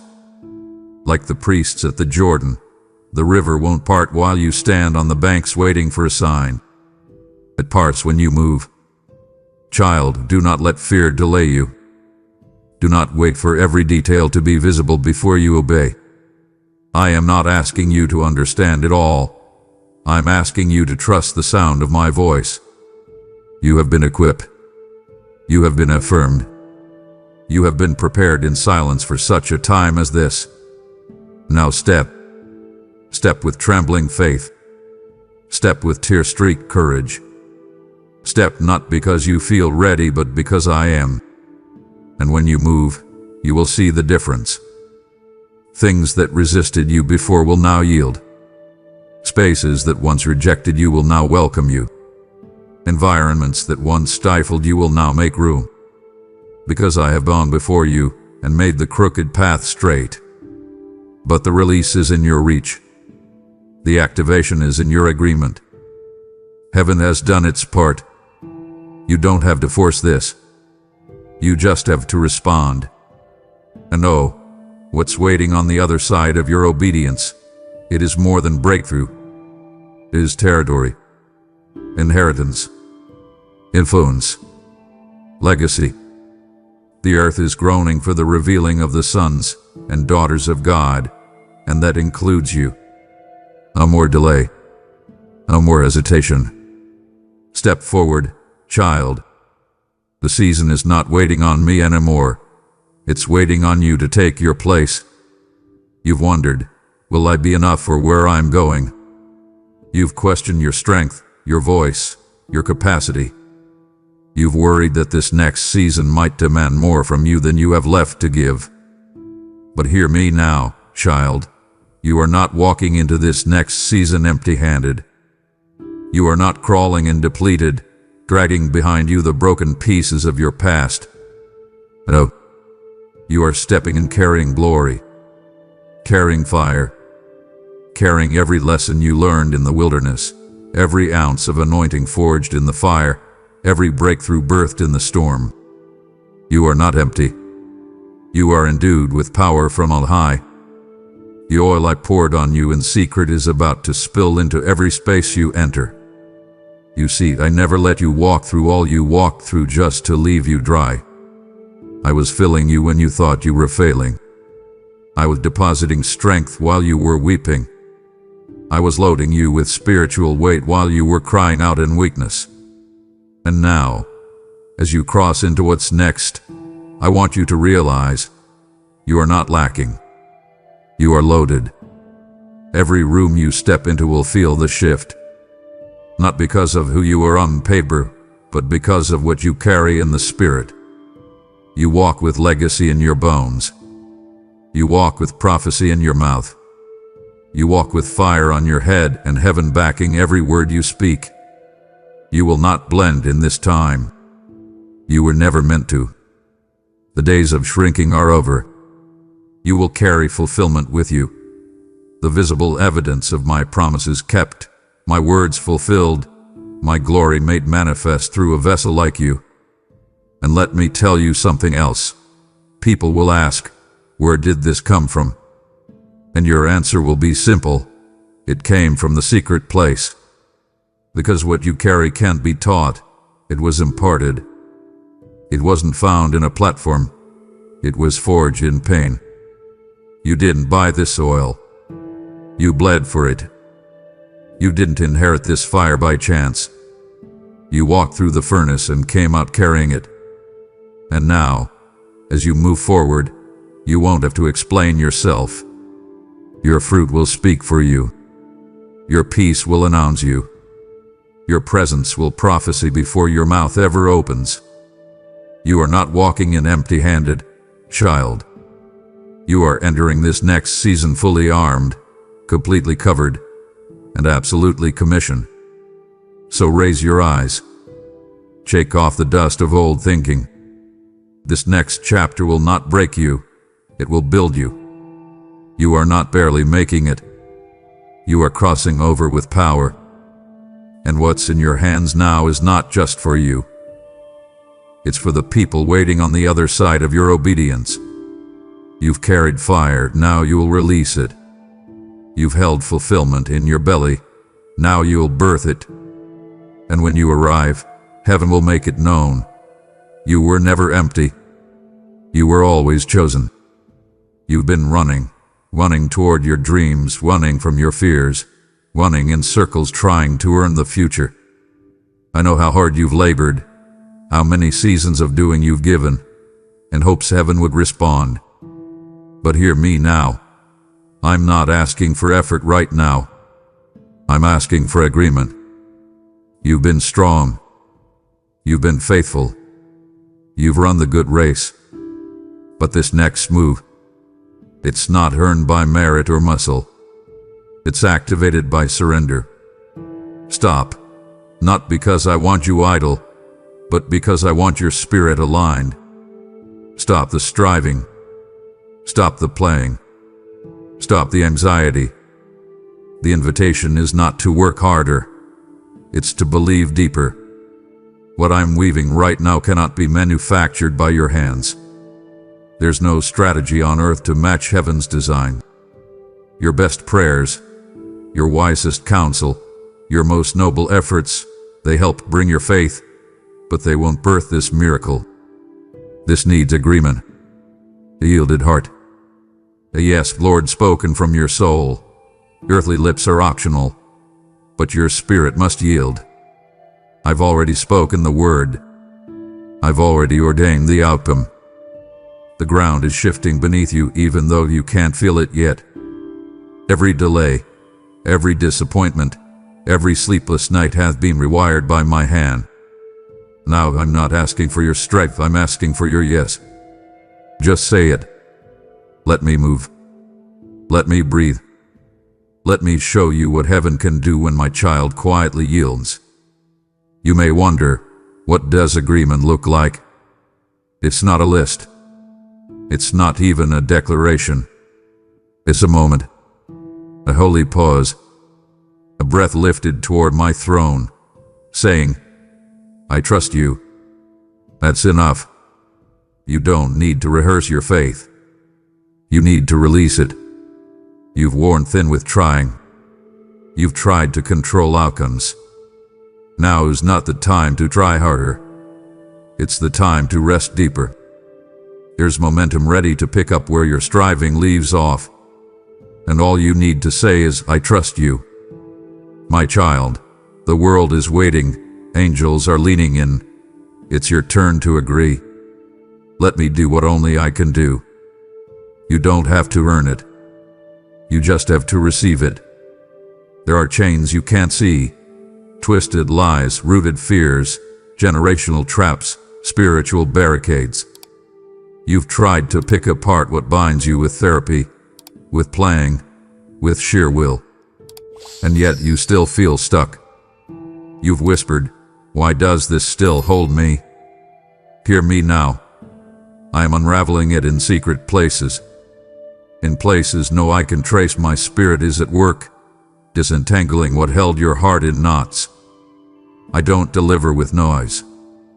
I deliver with precision, one strand at a time, until bondage becomes breakthrough. One invisible cut at a time. Where you felt powerless, I am establishing power. Where you thought chains were permanent, I'm loosening them, pulling at the threads. I'm in the hidden moments, when your faith is low, when your words are weak, when the tear escapes before you can even speak. That moment is not defeat.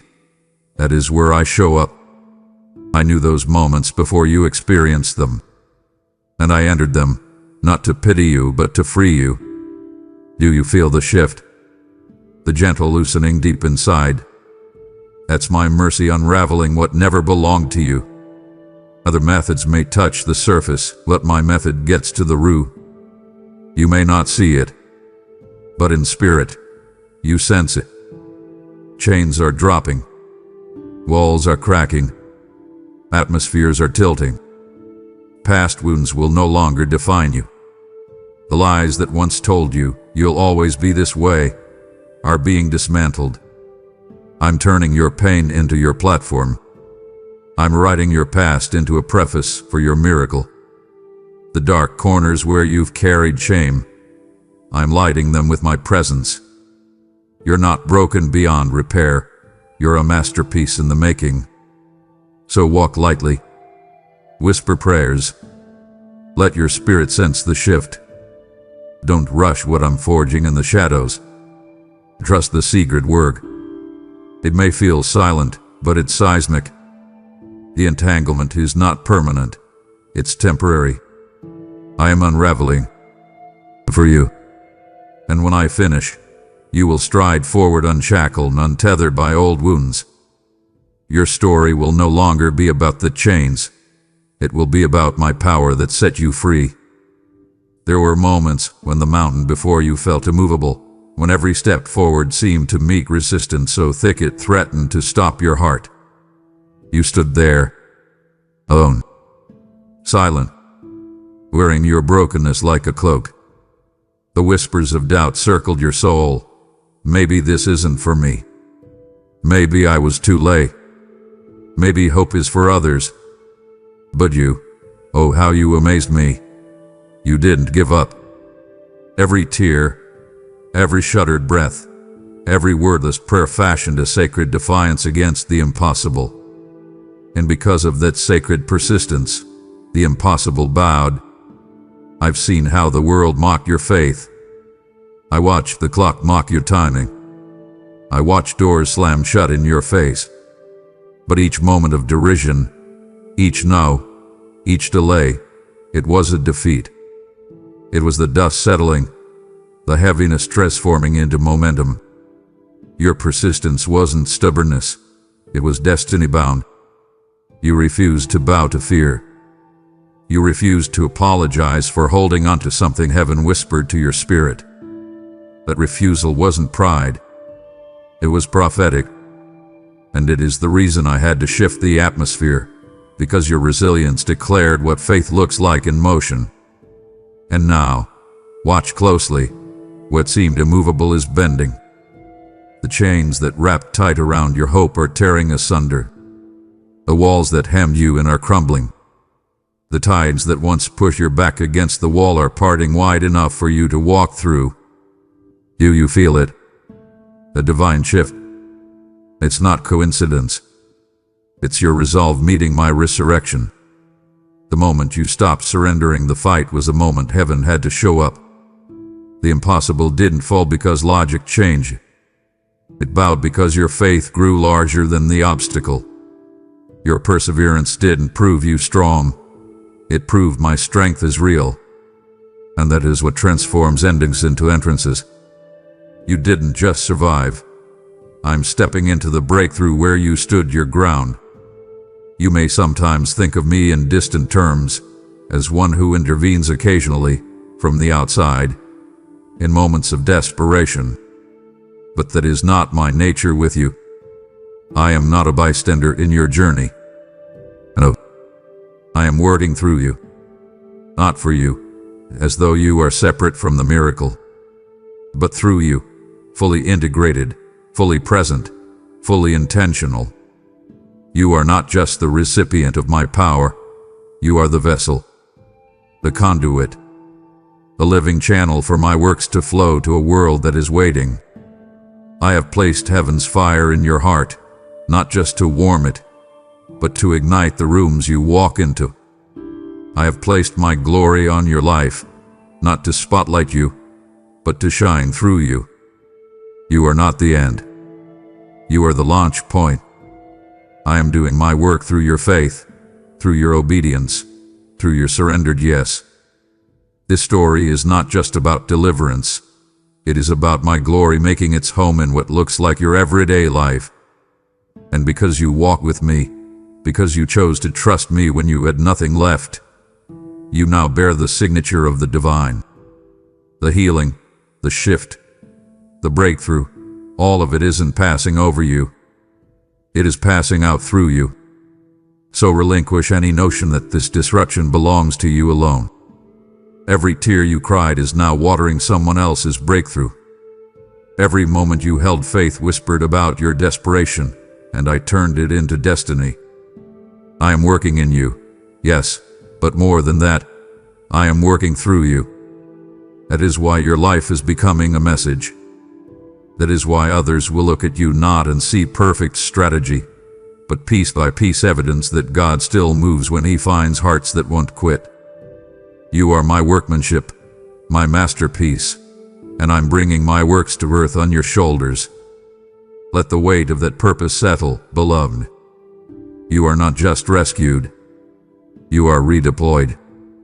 And I am walking with you, through you, into the unfolding of a kingdom story. My beloved child, breathe this in.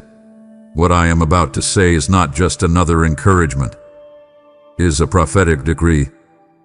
You have stepped into the sacred turning point, the irreversible moment where heaven declares, nothing will remain the same. I have hovered over your past with mercy, walked beside your pain with comfort, and strengthened you in the fire of preparation. But now, I have stepped ahead of you with a new authority. I have placed my name on what's next. Not your fears, not your trauma, not the labels others gave you, not even the plans you tried to piece together. Oh, my name is now written over your future. And when I sign my name, all things bow. When I write my name, destiny erupts. I am not whispering hope anymore. I am thundering change. Everything that felt familiar in the old season is being redefined. The landscape is shifting. You'll begin to notice it. Doors open without knocking, favor finds you without striving, ideas flow without force. You will walk into rooms and the atmosphere will already feel prepared. Why? Because my name goes before you. My name is not just a signature. It is a seal, a spiritual warranty, a divine contract that what I have begun in you will be completed. You don't need to manipulate what's next. You need only to move into it. And with each step, you'll see the impossible fall under the weight of my glory. You've prayed for change, and now you're standing in it. Not change shaped by circumstance, but change governed by covenant. This is not the moment to fear what's unfamiliar. This is the moment to rejoice that finally the shift is irreversible. What you suffered through won't follow you here. The cycles that spun around your family will not be repeated in your lineage. The ceilings that capped your dreams will now shatter. Why? Because I've named it. I've stamped your next season with the weight of my voice, the fire of my promise, and the blood of my son. And that name is your assurance. It means no power of hell can cancel what is coming. No lie can override it. No delay can derail it. What I name, I finish. So go forward now, beloved. Walk boldly. Speak freely.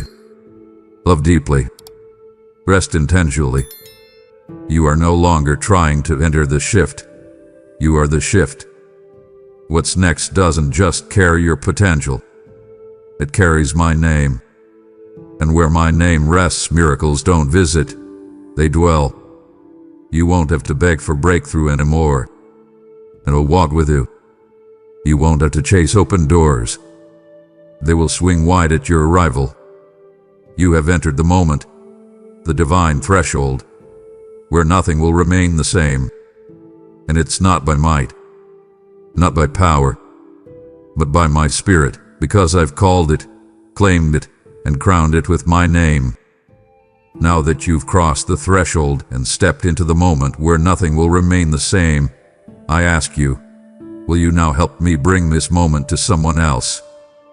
There are souls who need to hear that the impossible is moving. And through your super thanks, membership, or gift via the link below, you can help me reach them with precision and power. Child, your giving is not random. It is revival in seed form. In Malachi 3:10 I said, "Test me in this and see if I will not open the floodgates of heaven." That flood starts with faith. That movement begins with obedience. Now is not the time to hesitate. Give, and let the floodgates fall.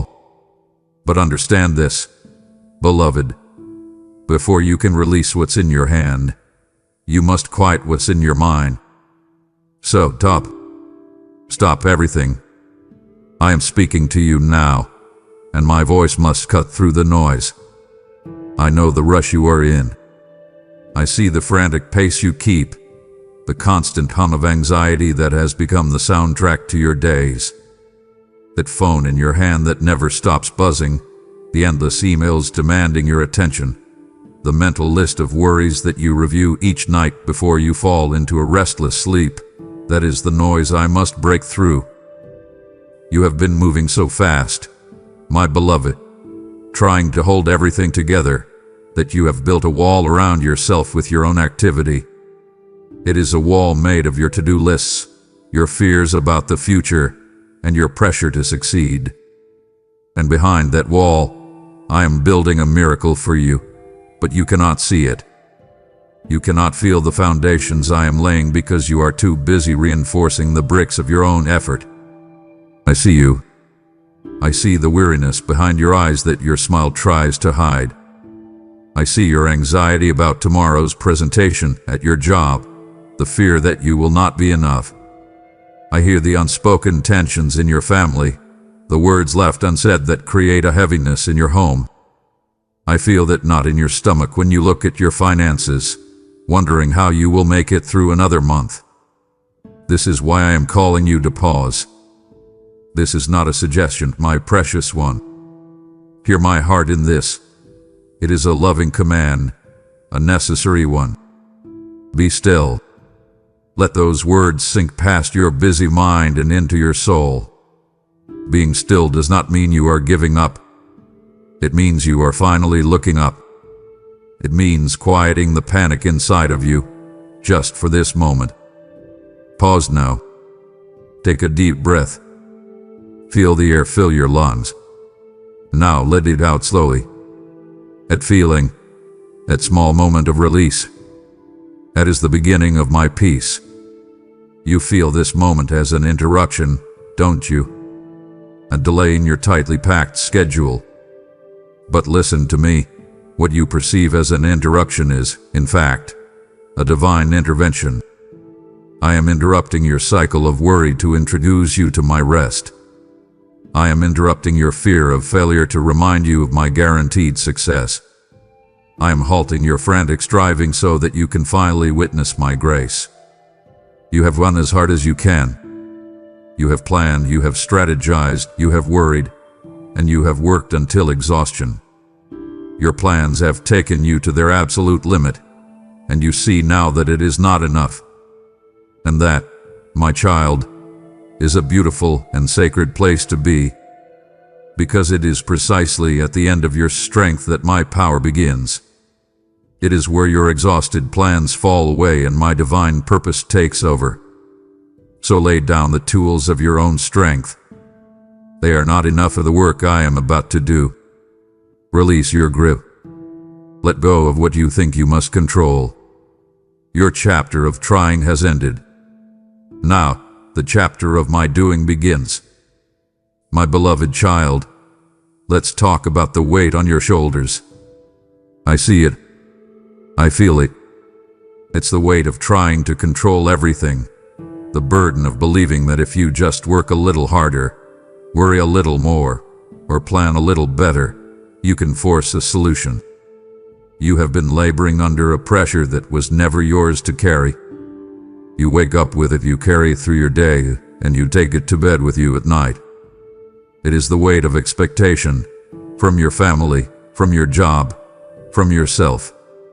It is the heavy cloak of perfectionism that tells you any mistake is a catastrophe.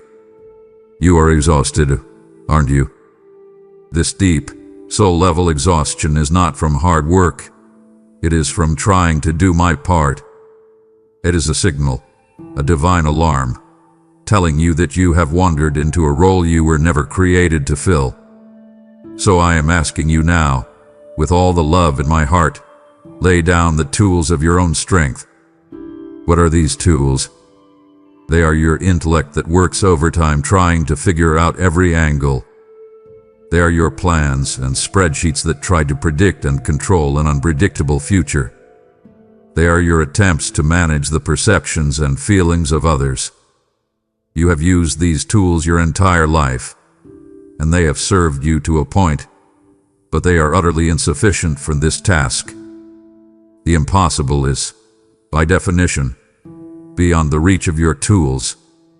The sweat on your brow, a testament to your sincere effort, cannot accomplish what only my spirit can. Your hard work is beautiful to me, but it cannot change a hardened heart. Your long hours cannot create a resource that does not exist. Your worry cannot pave a path where there is no way. You are trying to build a skyscraper with a hammer and a few nails. It is time to let the master architect take over. Release your grip on the problem. I want you to physically picture this. See yourself holding onto your struggle with both hands, knuckles white, holding it so tightly that nothing can get in or out. You are holding it so close, my hands cannot work. You are so focused on containing the issue that you cannot see the solution I am holding out to you. You must open your hands to receive a gift. You cannot receive with a clenched fist. Your tight grip, which you believe is responsible control, is actually preventing my intervention. Let it go. I know that is the scariest command I could give you. It feels like letting go means giving up, that it means the problem will spiral out of control. But you are not letting it go into the void, you are releasing it into my hands. And my hands are infinitely more capable than yours. The impossible is not a task for you to solve. It is a miracle for you to receive.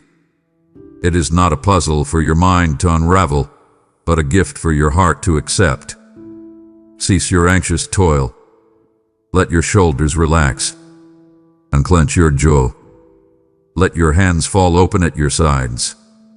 Your work is done. Now watch me work.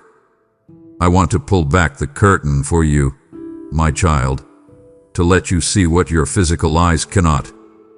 You live in a world you can touch and measure, but the greatest work on your behalf is happening in a realm you cannot see. Behind the curtain of your current reality, angelic armies are being mobilized for you.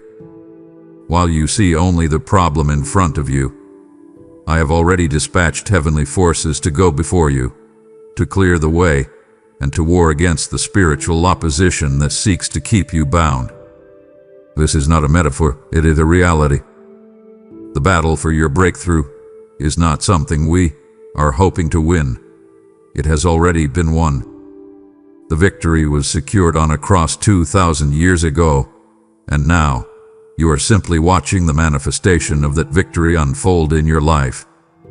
I am orchestrating events and aligning circumstances in ways you know nothing about. You see a frustrating delay. I see a divine appointment I am setting up for you down the road. You hear a door slam shut. I see the dead-end path I just protected you from. I am speaking to hearts and changing minds in rooms you will never enter. The heart of the person who holds the key to your next step, be it a boss, a loan officer, or an estranged family member, is in my hand. I can turn it in any direction I choose. That random thought that entered someone's mind to help you, that wasn't random. That was me. That sudden, unexpected opportunity that came your way. That was the result of a conversation I orchestrated in the unseen realm on your behalf. What appears to you as chaos is often the careful dismantling of old structures to make way for the new. The job that fell through, the relationship that ended, the plan that crumbled into dust, you saw it as failure, as life falling apart. I saw it as demolition. I had to tear down the shack you were so desperately trying to hold together because I am building you a palace. I cannot put my new wine into your old wineskins. This season of disruption is a season of holy renovation. You operate in a dimension governed by time and what you can perceive. But I operate in eternity, where the end is known from the beginning. Your victory is not in question. It is already secure, already logged in the records of heaven.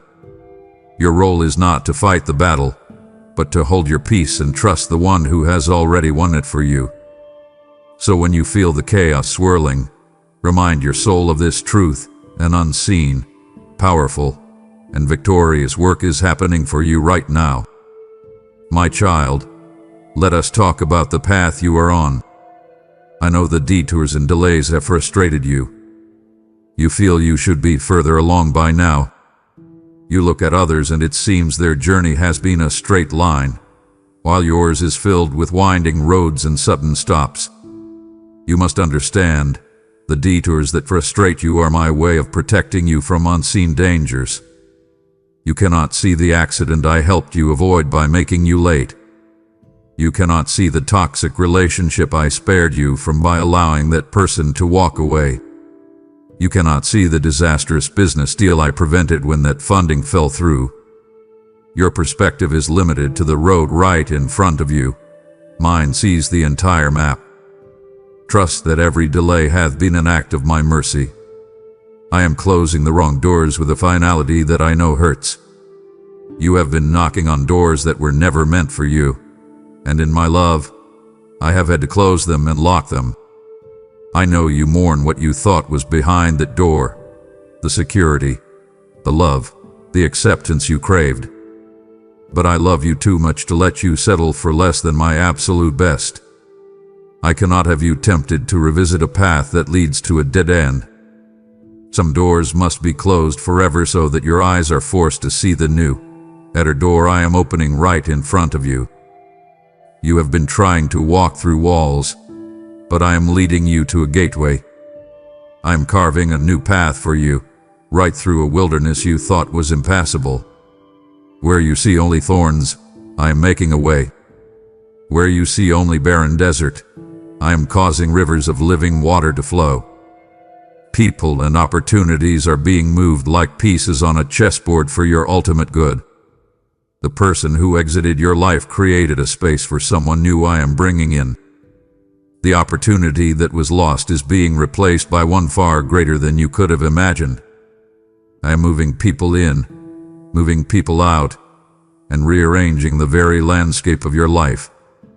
The ground beneath your feet, which has felt like sinking sand, is being shifted. I am moving you to a foundation of solid rock, a place of unshakable security in me. So do not mourn what you see as loss. You are grieving the demolition of a prison. I am clearing the ground to build your promised land. What you are losing is nothing compared to what you are about to gain. Do you truly believe that I hear you? In the quiet of the night, when the only sound is your own breathing and the beating of your heart, do you wonder if your words just hit the ceiling and fall back down? I want to settle this in your spirit once and for all. Not a single whispered plea has escaped my notice. I heard the prayer you cried in your car, the one choked with frustration and tears. I heard the silent prayer you breathed over your sleeping child. I heard the desperate groan of your spirit when you had no words left, when all you could do was ache in my presence. Every single one has reached my throne. They are not lost. They are not forgotten. And your tears, my child, your tears are not signs of weakness. They are a holy language that I understand perfectly.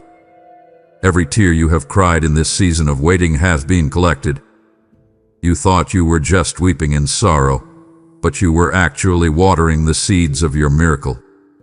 Your grief hath been a form of irrigation for the dry ground of your circumstances. Where you sow only pain, I sow the preparation for new life. A harvest is coming from the very ground you have watered with your sorrow. The seeds you thought were dead and buried are alive, and they are sprouting in the darkness, getting ready to break through the surface. The prayers you thought went unanswered were actually being used as the very blueprint for what I am building. You see, you often pray for a specific solution, but I see the bigger picture. You ask for relief, but I am giving you restoration. You asked for help, but I am giving you a whole new foundation. The prayers you thought I ignored were the raw materials I used to design a miracle far more intricate and glorious than you could have ever requested. I am responding not just to the words you speak, but to the deepest, unspoken desires of your heart. You prayed for the pressure to stop, but the cry of your soul was for peace. You prayed for a change in circumstance, but the real need was for a change in you. I am answering the prayer behind your prayer. Your persistent faith, every time you chose to trust me again after a disappointment, has been a sweet aroma in heaven, setting this divine work in motion. And the silence you perceived, my child, that was not the sound of my absence. It was the sound of intense, holy construction. Now, let's talk about the mountain in front of you. You know its name. It is the great, impossible obstacle that dominates your view. It may be a mountain of debt that seems to grow larger every day. It may be a sickness with a final-sounding diagnosis. It may be a broken relationship that seems shattered beyond repair. It looks solid, permanent, and utterly immovable. You have tried to climb it. You have tried to go around it, and you have exhausted yourself in the process. But today, I am telling you that this mountain is crumbling from the inside out. While you are staring at its intimidating, stony face, I have dispatched my power to its very core. It is being hollowed out. Its integrity is gone. You only look strong on the surface. I am tunneling through that rock of financial hardship. You see the bills piling up, but I am creating a hidden stream of provision that is about to burst forth into your life. The source may not be what you expect, but your need will be met. That stone of a hardened heart in your family, the one that has caused so much pain. My persistent love is like a divine chisel, and I have been chipping away at the bitterness and pride day and night. Cracks are forming where you cannot see them. The peaks of pride and opposition that have stood against you, whether at work or in your community, are being leveled. I am the one who brings down the proud and lifts up the humble. You do not have to fight for your own validation. I am your vindicator. And that issue, that pattern of brokenness that has been passed down through your family for generations, The one you secretly fear will be your legacy and your children's fate. That entire mountain of generational bondage, I am picking it up and casting it into the sea. By my authority, that curse ends with you. It will be remembered no more. Your children will walk in a new freedom because you chose to trust me with this impossible mountain. So you must change your perspective. You are standing at the foot of the mountain, overwhelmed by its size. But I, your God, am standing on its summit, looking down, and I have already declared it gone. You see the problem in the present tense. I see the victory as a finished work. Start seeing it as I see it. Start speaking to that mountain not as a barrier, but as a pile of rubble waiting to be cleared away. For in my kingdom, nothing is impossible. My child, I know this waiting feels like a delay. It feels like I am being slow, or perhaps that I have forgotten you. You look at the calendar, you see the days and weeks stretching into months, and your heart cries out, "How long, my God? How much longer must I endure this?" You see others receiving their breakthroughs, and you wonder why your turn has not come. Let me speak directly to that ache in your soul. My timing is not slow, it is precise. It is perfect. I am the God who set the planets in their orbits and the stars in their courses. I do not operate by chance. I am never late. You are not experiencing a delay. You are in a season of divine calibration. I am waiting for the perfect moment when the miracle will have the greatest possible impact, not just for you, but for everyone who is watching your life. Your readiness is a crucial part of this timing. This period of waiting is not a punishment, it is a preparation. I am strengthening your character to be able to sustain the blessing I am about to give you. Think of it this way, my child. A great blessing given to a character not ready to handle it can become a crushing weight. I am teaching you things in this waiting that you could not learn any other way. I am teaching you a depth of patience that will serve you for the rest of your life. I am building in you a gratitude that is not dependent on circumstance. I am forging a humility that will allow you to handle success without pride, and a strength that will enable you to manage my provision without greed or fear. If I gave you this blessing a year ago, it might have destroyed you. But the person you are becoming in this fire, you will be able to carry the weight of the glory I am about to place upon you. Do not think for a moment that your appointed time is an afterthought. Your deliverance, the moment of your breakthrough, was written in my book with a love that transcends time itself, before the world even began. It is a fixed appointment. Rushing the process would be like a master painter being forced to finish a masterpiece in an hour. It would result in a crude sketch, a lesser version of the glory I intend. But I do not deal in sketches. I am creating a masterpiece in your life, and that takes time. Every layer must dry. Every color must be perfectly blended. Every detail must be exquisitely rendered. I love you far too much to give you an unfinished or unripe blessing. So trust me. Trust the process. The moment of fulfillment will arrive, and it will not be a second too early or a second too late. It will be perfectly on time. I need you to understand what is truly happening in the season of waiting. You feel like you are in a holding pattern, that your life is paused. But this could not be further from the truth.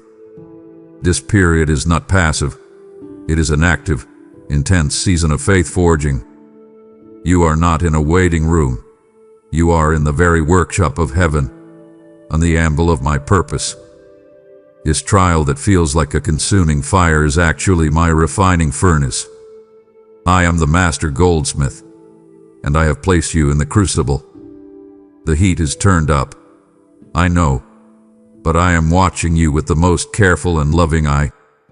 The fire is not meant to consume you, but to purify you. It is burning away the dross, the impurities of your doubt that whisper, God has forgotten me. It is melting away your self-reliance that insists, I have to fix this myself. I will not let you be destroyed. I am forging within you a faith so pure, so strong, that it will be a testimony for generations.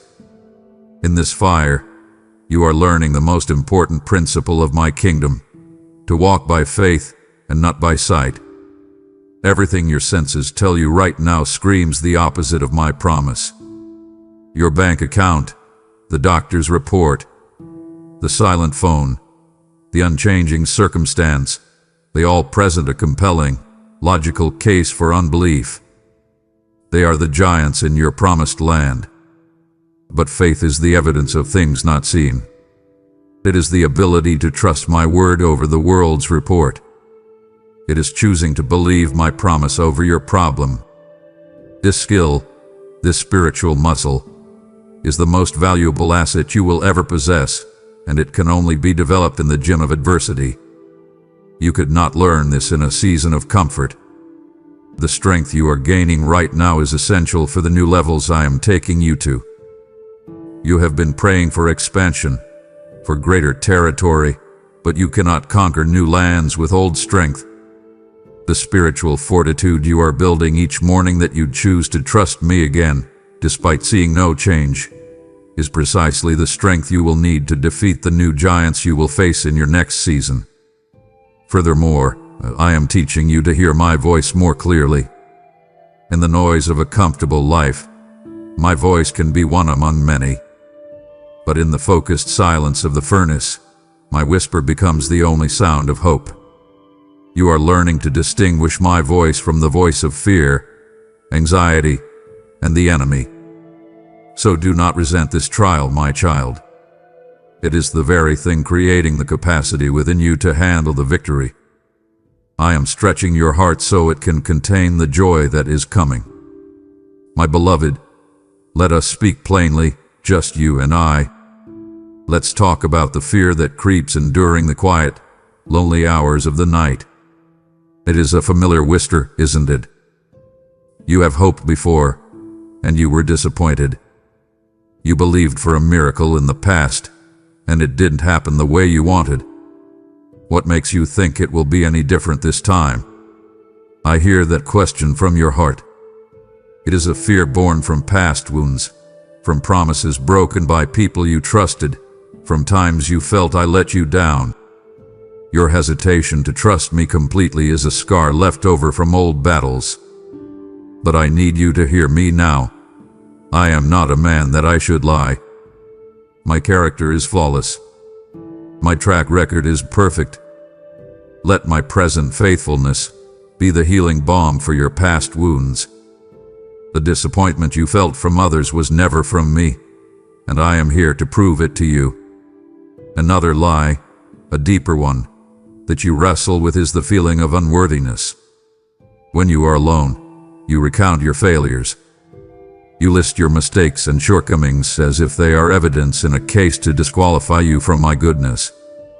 You think, how could God give such a great miracle to someone like me, who struggles with so much? My child, stop this accusation against your own soul. My blessing has never been a wage that you earn through good behavior. It is a gift of grace that you simply receive. Your worthiness is not found in your performance. It is found in the finished work of my Son, Jesus.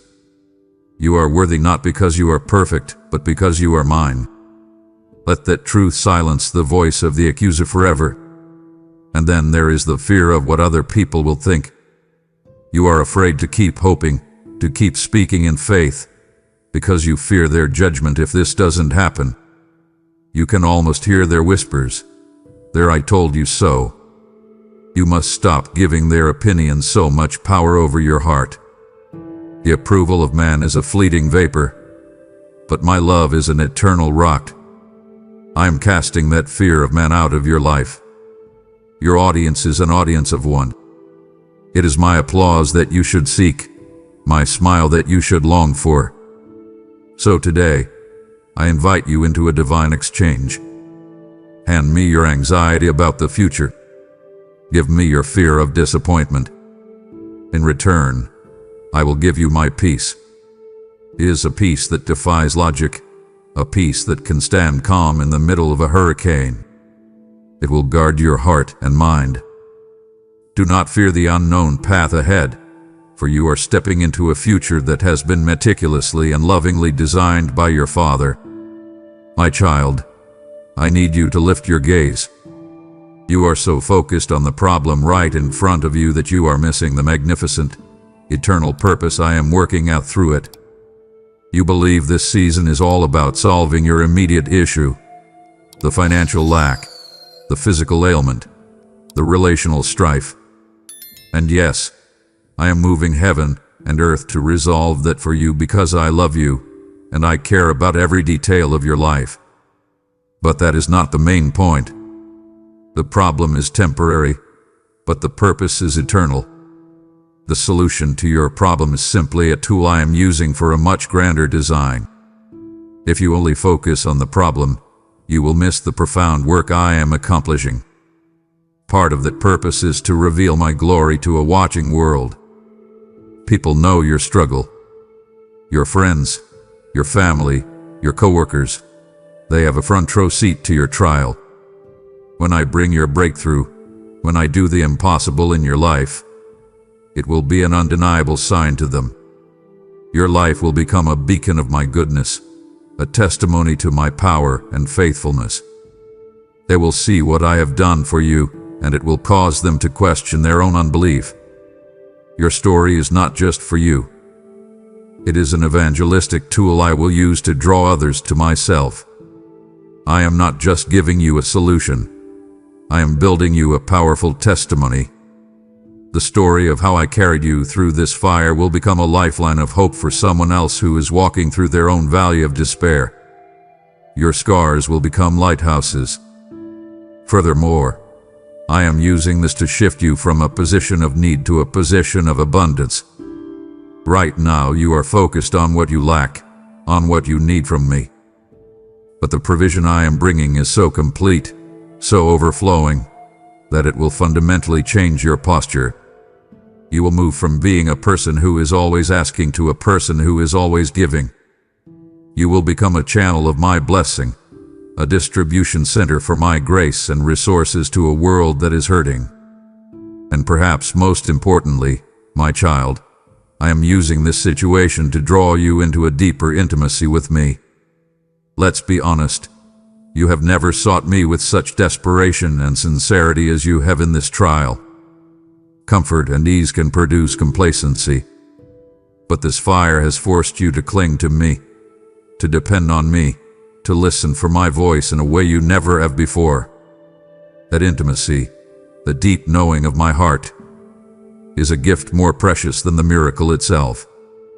The ultimate purpose in all of this is to make you look more like my Son, Jesus, patient in trial, steadfast in faith, full of grace, and utterly dependent on the Father. The problem is the tool. Becoming like Him is the masterpiece. Can you feel the shift in your spirit? We are moving from the problem to the eternal purpose. To turn away now would be to see the battle but miss the reason for the victory, and it would grieve me to see you leave without understanding the full glory I have planned just for you. I know you feel you are at the end of your rope. You have explored every option. You have made every phone call. You have sought counsel from the wise and help from the powerful. You have tried every humanly possible solution, and one by one, every single door has been firmly shut in your face. I understand that from your perspective, this feels like the deepest, darkest despair. It feels like abandonment. But I need you to see it from my perspective. I have allowed you to come to the end of your own resources for a very specific and glorious reason. I have waited until every human support has fallen away, so that when your help comes, there will be no confusion about its source. When every other door has closed, you will know without a shadow of a doubt that it was my hand, and my hand alone, that opened the final one. When every human strategy hath been exhausted and proven futile, my divine strategy will be revealed as unmistakable and brilliant. You will not be able to credit your own cleverness, the kindness of a friend, or a lucky break. You will look at your situation and be able to say only one thing: this was God. Your helplessness is not your shame, my child. It is the perfect, empty stage upon which I am about to display my omnipotence. My power is showcased most beautifully against the stark, black backdrop of human impossibility. The darker the night, the more dazzling my star of hope will shine. I am setting you up for a testimony that no one can refute. When this is over, there will be no room for doubt. Your friends, your family, and even those who scoffed at your faith will look at the transformation in your life and be forced to acknowledge that a power greater than human effort was at work. I do this because I get the greatest glory in situations where human striving has proven useless. I love to step in when the experts have given up, when the world has said it's over. My specialty is resurrection, and that requires something to be dead first. Your hope may feel dead. Your dream may feel dead. Your finances may feel dead. This is perfect. You have brought me the very material I work with best. So stand at this end of your rope, not in fear, but in holy and eager anticipation. For you have finally arrived at the very place where I love to begin my most glorious work. My child, I know how you look back at the calendar of your life with a heart full of sorrow. You see the years you feel were wasted. Years spent in a dead-end job that stole your passion. Years in a painful relationship that drained your spirit. Years lost to fear, confusion, or indecision. You mourn the time the locusts have eaten. You grieve the opportunities you believe you have missed forever, and you fear that it is now too late for you to ever reach the destiny I have planned. The enemy loves to torment you with the ghosts of your past, with the what-ifs and if-onlys. But today, I am speaking a word of redemption over your time. In my kingdom, in my economy of grace, nothing is ever truly wasted when it is surrendered to me. I am the great Redeemer of time. I am gathering up the broken fragments of your past, every tear, every failure, every painful lesson, and I am weaving them into the glorious tapestry of your future. The wisdom you gained in your season of pain is now a priceless asset. The compassion that was forged in your heart through your own suffering will allow you to minister to others in a way you never could have otherwise. The resilience you learned when you had to get up one more time after being knocked down is the very strength you will need for your new assignment. I am now going to put all of it to use for my glory, and I will accelerate your progress. This is my promise to you. Where you have had to walk with slow, painful steps, you will now begin to run. Where you have been running, you will begin to soar. I am about to accomplish in a single moment of my favor what would have taken you a lifetime to achieve on your own. My spirit will breathe on your life, and you will see supernatural advancement. I will open doors so quickly it will make your head spin. I will give you double for your trouble. For every year of shame, I will give you a double portion of honor. For every opportunity lost, I will bring you a better one. Your future, my beloved, will be so intensely bright that it will eclipse the shadows of your past. The memories of your delays and sorrows will not disappear, but they will lose their power to cause you pain. Instead, you will look back on them with awe, not with regret, seeing with perfect clarity how I was working all things together for your good. Therefore, I command you today, stop mourning what is behind you. Take your eyes off the rearview mirror. Your past is not your destination. Your best days are not in your history books. They are being written right now, in this new chapter. I'm doing a new thing. It is springing forth even as we speak. Can you not perceive it? A green shoot is breaking through the barren ground of your yesterday. Welcome, my child, to your season of divine restoration and supernatural acceleration. My child, Just as I am redeeming your lost time and accelerating your destiny, I am calling you to accelerate mine. If your heart burns to see this redemptive word reach other souls trapped in regret, this is your divine appointment to act. Your gift becomes a seed of redeemed time planted in the lives of the lost, carrying my message of restoration to the four corners of the earth. I declare over your giving the promise of Joel. I will restore to you the years the locust has eaten, not just for you, but for every soul your obedience touches. As you sow into this work, I will command a harvest of supernatural opportunity and favor over your own life, making up for all that was lost. Do not hesitate, for the moment is now.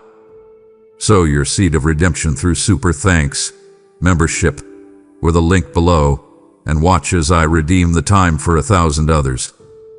My precious child, you are so focused, and rightly so, on the breakthrough you are waiting for, the external miracle. But I need you to understand a deeper truth. The work I am doing in you during this season is just as important as the work I am doing for you. In fact, one cannot exist without the other. I am not just preparing a blessing for you, I am preparing you for the blessing. You have been praying for rain, but I have been tilling the soil of your heart. You have been asking for a great harvest, but I have been strengthening the roots of your character. Because a blessing of the magnitude I have planned requires a vessel strong enough to contain it. Right now your heart is like a cup. The joy and provision I am about to pour out are like an ocean. If I were to release it all at once upon the person you were a year ago, it would have been too much. It would have overwhelmed you, perhaps even led to pride or ruin. So, in this season of waiting, I have been faithfully and lovingly expanding the capacity of your heart. I am teaching you how to receive, how to hold, and how to contain the immense joy that is coming, so that it fills you to overflowing without breaking you. I am teaching you a new level of humility, so that when success finally comes, you will instinctively fall to your knees in gratitude, never forgetting for a moment where it came from. You will not be tempted to believe it was your own strength or cleverness that brought it about. This humility will protect your blessing and ensure it endures. And with that humility, I am giving you wisdom. I am instructing you in the principles of stewardship. I am teaching you how to manage the coming provision so that it multiplies. I do not bless wastefulness or mismanagement. I am training you now, in the season of not enough, how to be a wise and faithful manager of my resources, so that when more than enough arrives, you will know exactly what to do with it. You must also see that I am purifying your relationships. You cannot take old, unhealthy baggage into a new season of blessing. That is why some relationships are being tested and shaken right now. I am revealing insecurities, healing wounds, and strengthening the true, godly connections that will support you in your next chapter. Most importantly, I am giving you a new perspective. I am healing you of a victim mentality. You have often seen yourself as someone to whom things happen. I am teaching you to see yourself as I see you, an overcomer, a warrior, a child of the King. The work within is paramount, because the person you are becoming is the only one who can handle the victory I am about to give you. My child, I need you to lift your eyes and see beyond your own life, beyond your own problem. The miracle I am orchestrating is not a self-contained event. It is not just for you. You are the epicenter, but the effects will ripple out in ways you cannot possibly imagine. This is a kingdom principle. My blessings are never just for the recipient. They are for the world that is watching the recipient. Your personal breakthrough is going to be a key that unlocks prison doors for other people. When they see me do the impossible for you, it will ignite a spark of faith in them, giving them the courage to believe for their own miracle. Your freedom will, in turn, set others free. And the chains I am breaking in your life now, They are not just your personal chains. You are a generational chain breaker. The pattern of fear, of lack, of addiction, of broken relationships that has plagued your family line for as long as anyone can remember, it stops with you. When I deliver you, you are fundamentally altering the spiritual inheritance of your family. You are charting a new course. Your children, and their children after them, will walk in a level of freedom and blessing that you pioneered for them in this very season of struggle. They will reap a harvest of righteousness from the seeds of faith you are sowing in tears today. Do not underestimate the monumental importance of your endurance. You are fighting for more than just yourself. Your testimony, the story of what I am about to do, will be the spark that ignites a fire of revival in your community. Your life will become a living, breathing sermon. When your neighbors, your friends, and your coworkers, the ones who knew you before, see the undeniable transformation, it will create a holy curiosity. They will want to know the God who could do such a thing. Your story will bring more people into my loving arms than you could ever realize. And the provision I am bringing is not for you to simply build a more comfortable life. I am making you a channel. I am making you a conduit of my resources. I will pour into you so that I can pour through you to a hurting and needy world. Your home will become a house of blessing. Your open hands will become the extension of my own. Think of the people who have watched you walk through this fire. They have seen you at your lowest point. When they see you rise, carried by my grace, it will restore a hope in their own hearts that may have died long ago. You see a temporary problem being solved. I see eternal destinies being shifted because of this one single act of my power in your life. It is so much bigger than you know. I want to prepare you for something, my beloved. The way I bring about this miracle will not make sense to your logical mind. It will defy the formulas and strategies of the world. If you try to analyze it with human reason, you will be left confused, because my ways are not your ways. The world has a step-by-step plan for everything, for financial success, for healing, for relational harmony. I am about to disregard the world's textbooks and write a new story, one that can only be understood through the lens of faith. Be ready for the unexpected, for I specialize in doing things in a way that no one could have predicted. It is a principle of my kingdom that I use the foolish things of this world to shame the wise. I use the weak things to shame the strong. The solution to your problem will not come from the direction you are looking. It will not be delivered by the person you think is most powerful or influential. It will likely come from a place you have completely overlooked, through a person you may have dismissed as insignificant. This is my signature. Remember, I chose a simple shepherd boy with a sling to defeat a warrior giant. I chose fishermen to be my first apostles. I chose a young virgin to bear the Savior of the world. I delight in using the unlikely to accomplish the impossible, because it displays my power most clearly. Get ready for the experts to be baffled. Get ready for your story to become a holy enigma. Accountants will look at your financial situation and will not be able to explain your provision. They will check the ledgers, and the math will not add up. Doctors will look at your medical reports, at the before and after scans, and they will be speechless. They will call it a 1 in a million anomaly, a spontaneous remission. I am deliberately and purposefully choosing a path that defies human explanation. And why do I do this, my child? I do it so that your faith, and the faith of every person who witnesses your miracle, will not rest on the cleverness of men, but on the raw, undeniable, and glorious power of God. If you could have fixed this yourself, you would receive the credit. If a brilliant strategist could have mapped it out, they would receive the praise. But because the solution will be so clearly and beautifully supernatural, I, and I alone, will receive all the glory. This is for your protection. It builds in you a foundation of faith that is not dependent on your own abilities or the abilities of others, but rests securely and solely on who I am. I have shown you that my ways are not your ways, and the strategy for your victory will confound the world.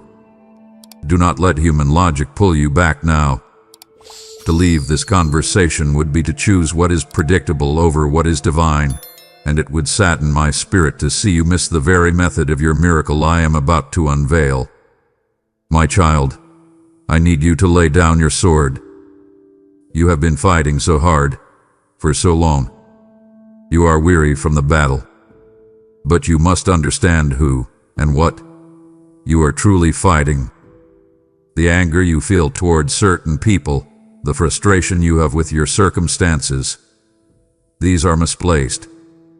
Your battle is not against flesh and blood. The true opposition you face is spiritual. It is a battle being waged in the heavenlies for your destiny, for your peace, and for your testimony. And in that battle, you are not the primary warrior. I am. I am your champion, your vindicator, the captain of the heavenly hosts, and I am fighting for you. I have heard every word of slander that hath been spoken against you in secret. I have seen every attempt to tarnish your name and question your integrity. You feel the urge to defend yourself, to set the record straight, to fight for your own honor.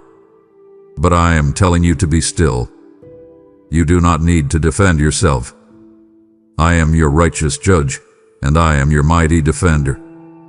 I will rise up on your behalf, and I will silence the tongues of your accusers with my divine vindication.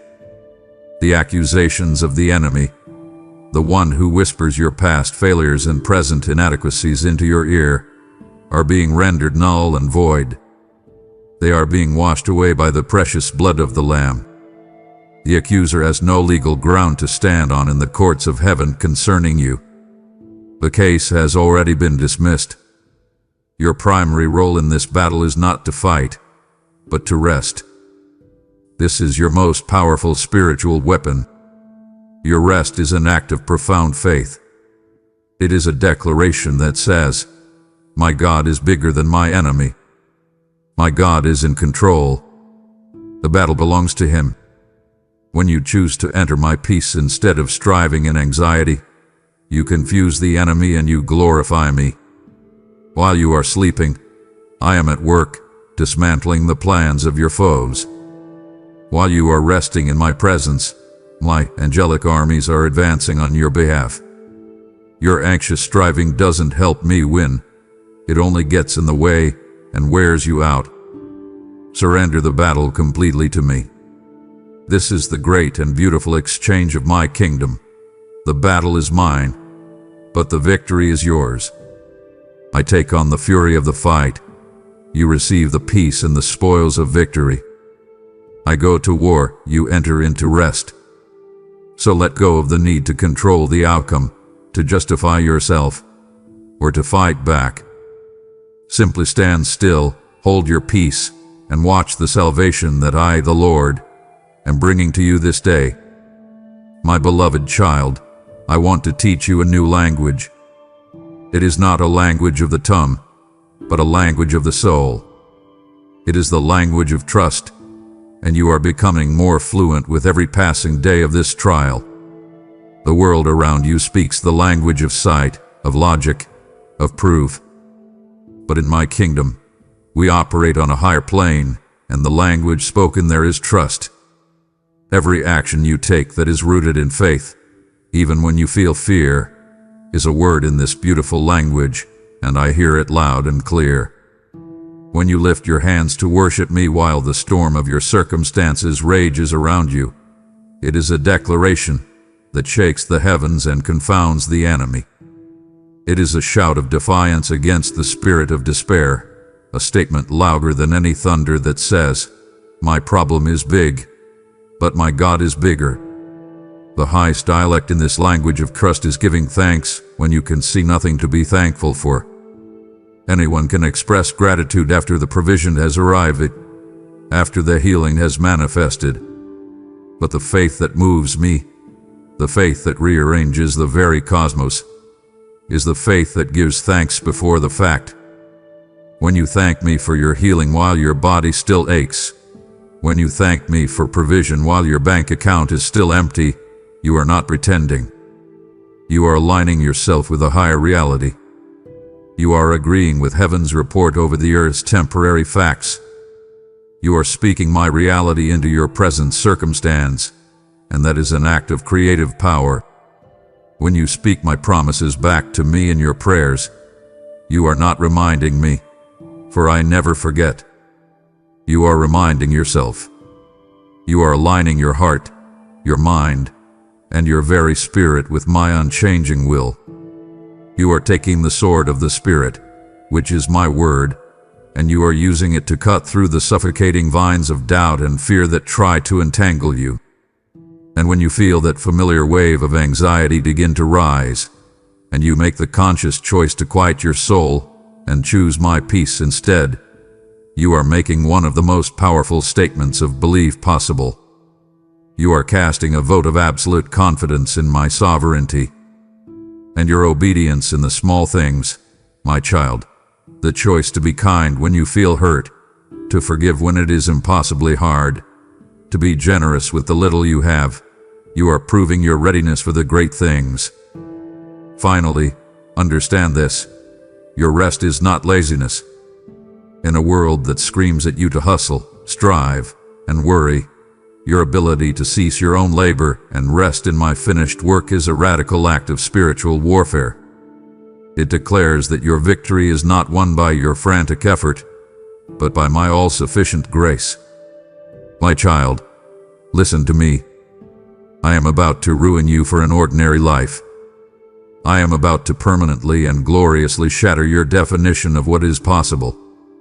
For too long, you have lived within a small box, a prison constructed with the bricks of your past experiences and cemented with the mortar of worldly logic.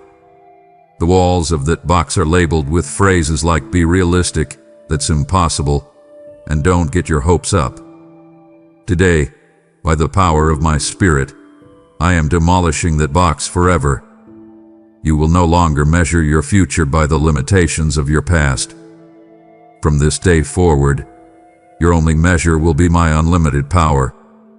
There is a day coming, and it is not far from now, when you will look back on this very season, on this mountain that now seems to dominate your entire landscape, and you will laugh. It will not be a laugh of bitterness, but a laugh of pure, unadulterated, astonished joy.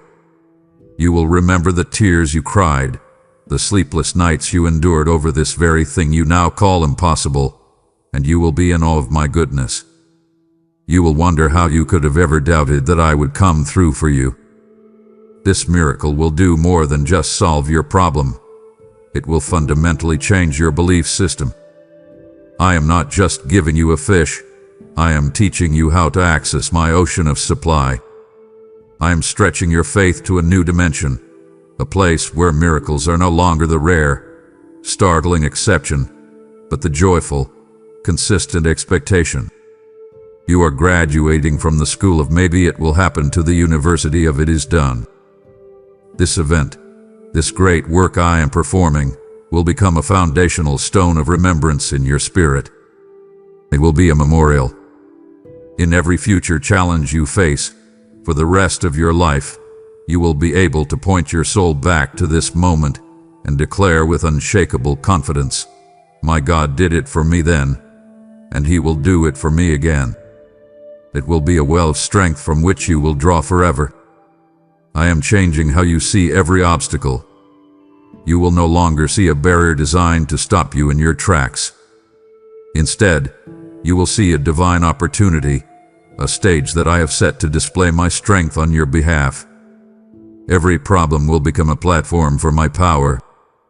So bring me your list of impossibilities, my beloved. Bring me the situations that have been declared hopeless by the world, for that is where I do my greatest work. Your impossible is my starting point. My beloved, you live in a world that discards what is broken. If something is shattered, it is swept up and thrown away. But I am not like the world. I am not just a God who creates new things. I am a God who gloriously restores broken things. The places of your deepest brokenness are the very places I have chosen to display my most profound power and grace. You look at the shattered pieces of your life and you see ruin. I look at them and I see the raw materials for a masterpiece. Let's talk about that relationship you thought was broken beyond repair. The one torn apart by sharp words, by betrayal, by years of misunderstanding. You see the jagged, painful edges that can never fit back together. But I am the master weaver. I am taking the broken threads, and with my own hands, I am mending them with new threads of pure, divine grace and supernatural forgiveness. I will create a bond that is not just repaired, but is stronger and more beautiful than it was before. And that dream, the one you had so long ago that you laid to rest and buried under a heavy tombstone of disappointment. Listen, I am rolling away the stone. I am speaking your name, just as I spoke Lazarus's, and I am calling that dream out of the grave. I am breathing my resurrection life into it. It is not over. And your heart, my child, your precious heart. I see the broken pieces you have tried to hide from everyone. Give them to me. All of them. I am a master artist, a maker of mosaics. I will take every shard of pain, every fragment of betrayal, and I will not throw them away. I will carefully set them in the pure gold of my unending love, creating a work of art within your soul that is more breathtaking and resilient because it was once broken. Your reputation, which you feel hath been tarnished by past mistakes or the lies of others, I will restore it with honor. I will make your righteousness shine like the dawn. The health you thought was lost forever, my healing touch is upon you, renewing you from a cellular level. You must understand this essential truth about my nature. In my hands, nothing is ever truly dead, and nothing is ever permanently broken. Your deepest wounds are precisely the places I will pour my most potent healing. Your greatest failures are the stages I will use for my most profound redemption. Do not despise the broken pieces of your life. Surrender them to me, and watch what I can build. My child, for far too long, you have allowed your struggles to define you. You have looked in the mirror and seen yourself through the lens of your problems. You have identified yourself as the one who is sick, or the one who is struggling financially, or the one who is always alone. But that is a false identity. It is a label that the enemy has tried to affix to you, but it is not your true name. While you see yourself as one who struggles, I see you as the powerful overcomer I created you to be. That is your true identity, and it is time for you to start living in it. Today, by the authority of my word, I am stripping away the old, tattered labels that you have been wearing like a heavy, scratchy coat. The labels of failure, of disappointment, of not good enough. They are lies, and they have no place on the child of the King. I am removing them from you, and in their place, I am clothing you with a royal robe of righteousness and a garment of praise. This is who you are now. And listen to this promise. You will no longer be known by your problem. The season is coming when people will look at you, and they will not see your struggle anymore. They will see my strength. They will not talk about your lack. They will talk about my abundance. You will be known not by the mountain you faced, but by my power that moved it. I am calling you out of the shadows of your past. I am calling you out of the cave of your insecurities and into the brilliant, glorious light of your true identity in my Son, Jesus. For too long you have been living like an orphan, hoping for scraps, when you are a son, a daughter, with full access to the inheritance of heaven. You are royalty. This is not a feel-good metaphor. It is a spiritual reality. You have my royal blood flowing through your spirit. And because this is the unshakable truth, I am now commanding your external circumstances to come into alignment with your internal identity. I am arranging your life to reflect the honor and abundance that befits your royal position. This miracle that is coming is the final piece of this puzzle. It is not just about changing your situation. It is about proving to you, once and for all, who you truly are. It will be the irrefutable evidence you need to finally silence your inner critic and walk in the fullness of your divine destiny. I'm clothing you in a new identity, stripping away the old labels. Would you walk away half-dressed in my glory? Stay with me, my beloved. To stop listening now would be to accept the title of overcomer but refuse the crown, and my heart aches to see you fully robed in the truth of who you are. My child, let us be honest and realistic. In this journey of faith, there will be moments when doubt comes knocking at the door of your heart. The path to a miracle is not always a straight, smooth road. The enemy will not give up his ground without a fight. He will come to you in your weakness, in the long hours of the night, and he will whisper his toxic questions. Are you sure you heard from God? It's been so long, nothing has happened. Maybe you were mistaken. Do not be alarmed or ashamed when this happens. Even my most faithful servants have wrestled with doubt. The key is what you do with it. Acknowledge the thought. See it for the lie that it is, but do not build a home for it in your heart. Do not offer it a chair and serve it tea. Recognize it as an intruder and command it to leave in my name. There will be days when your physical senses wage war against my promise. You will look at your circumstances, and they will scream that nothing is happening, that nothing has changed. In those moments, you must make a conscious, deliberate choice. Will you believe the temporary report of your senses, or will you believe the eternal report of your God? You must understand that my word is more real than your circumstances. Your situation is temporary. It is subject to change. My word, however, is eternal and changing and has the power to create worlds. You must choose to rely on it as your ultimate and final reality, even when everything you see and feel contradicts it. When you feel your faith beginning to waver, I want you to immediately do one thing. Remember. Actively and purposefully, remember the past victories I have won for you. Remember that time I provided for you when there was absolutely no way. Remember that time I healed you when the doctors gave no hope. Remember that time I flooded you with peace in the middle of an unbearable storm. I am the same God. I have not changed. My power has not diminished. My love for you has not faded.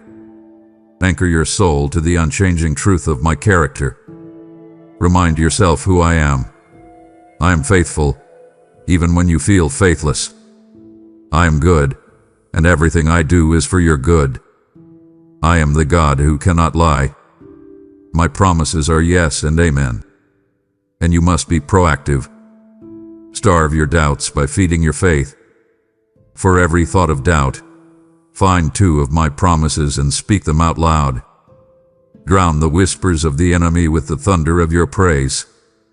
And remember, you do not need perfect, flawless, doubt-free faith. You just need a tiny, trembling mustard seed of it. You bring the seed. I will bring a power to move the mountain.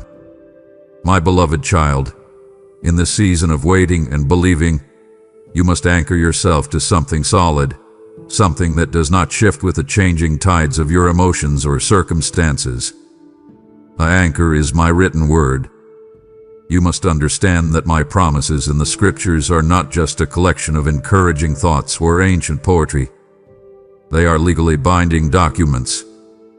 They are the signed and sealed contract of my covenant with you, a covenant paid for in full by the precious blood of my Son. When you come to me in prayer, holding on to these promises, you are not begging as a destitute orphan. You are approaching my throne of grace with confidence, as a beloved child presenting the very contract I wrote, and you are asking me to execute the terms. Your miracle has a legal basis in the courts of heaven, and my word is your proof. Therefore, when a thought of fear or a wave of doubt attacks your mind, that is when you must actively use this contract. You must pick up your sword, which is my word, and speak it out loud. Find the specific verses I have highlighted for you, the ones that seem to leap off the page and burn within your spirit. They are not random. They were chosen for you for this very battle. Do not just think them. Speak them into the atmosphere of your home, your car, your workplace. This is not a passive, defensive posture. It is an act of offensive warfare that pushes back the darkness. My word is also your shield, deflecting the fiery arrows of accusation and doubt that the enemy shoots at you. When he whispers you are not enough, you must raise the shield of my word and declare I can do all things through Christ who strengthens me. Meditate on my word. Let it be the first thing you see in the morning and the last thing you think about at night. You see, my word is not just a description of reality. It is the very substance of reality. I spoke, and worlds came into being. When you fill your mind and heart with my word, you are taking the spiritual substance of things hoped for, the very building blocks of your miracle, and you are constructing a framework of faith within your soul. It gives your hope something tangible to hold on to. You have been asking me to show you the entire path forward, but my word is a lamp to your feet and a light to your path. It does not always illuminate the whole 10-year plan, but it will always give you enough brilliant light for the very next step. Trust the step that is lit before you, and as you take it, the light for the next one will appear. Finally, do not just read my word as a daily chore. Ingest it. Let it perform its spiritual surgery on your heart, skillfully cutting away the cancerous tumors of unbelief and the scar tissue of past disappointments. Let my word become the very framework of your thoughts, the automatic filter through which you see every problem and every promise. You have just felt the power of my living word performing its surgery on your soul. If you believe in the life-changing power of this word you have just received, then I invite you now to give it wings. There are hearts in darkness this very moment who need this lamp for their feet, souls starving for this manna from heaven. Your gift is not merely a donation. It is the oil that keeps this lamp burning brightly, the vessel that carries this river of life to a dry and thirsty world. I declare over your seed what I declared in Isaiah. Like my word, it shall not return to me void, but will accomplish the purpose for which I send it. As you release provision to carry my word, I will release a fresh anointing of my wisdom and revelation over your house. The world is waiting. Release your gift now through Super Thanks, membership, or by the link in the description, and send my word forth. My child, let us speak about the numbers that haunt you in the dark, the figures on the bills that are due, the balance of the account that is dwindling, the overwhelming weight of debt that feels like a physical chain around your neck. I see how this pressure constricts your heart and steals your peace. You have been looking at this situation through the painfully narrow lens of your own limited resources. You have been looking at your job, your paycheck, and your own abilities as the source of your supply. But today, I am calling you to lift your eyes higher. Your job is a resource, but it is not the source. I am your source, and my resources are infinite. I am now opening up channels of provision that you do not even know exist. You are thinking in terms of addition, but I think in terms of multiplication. You are looking for a single stream, but I am opening up a river with countless tributaries. I can bring provision to you from the north, the south, the east, and the west. I can move on the heart of a person you have never met on the other side of the world to bless you. My ways are not limited by the world's economy. So I want you to stop trying to figure out how I will do it. That is my job. Your job is to believe that I will do it. Remember my servant Elijah. When the brook he depended on dried up, he thought his provision had ended. But I commanded the ravens, the most unlikely of couriers, to bring him his daily bread. I will do the same for you. I will use the most unexpected, illogical, and unusual means to ensure that your every need is met. Do not despise the small or strange ways my provision may begin to appear. By my divine authority, I declare a cancellation of debt over your life.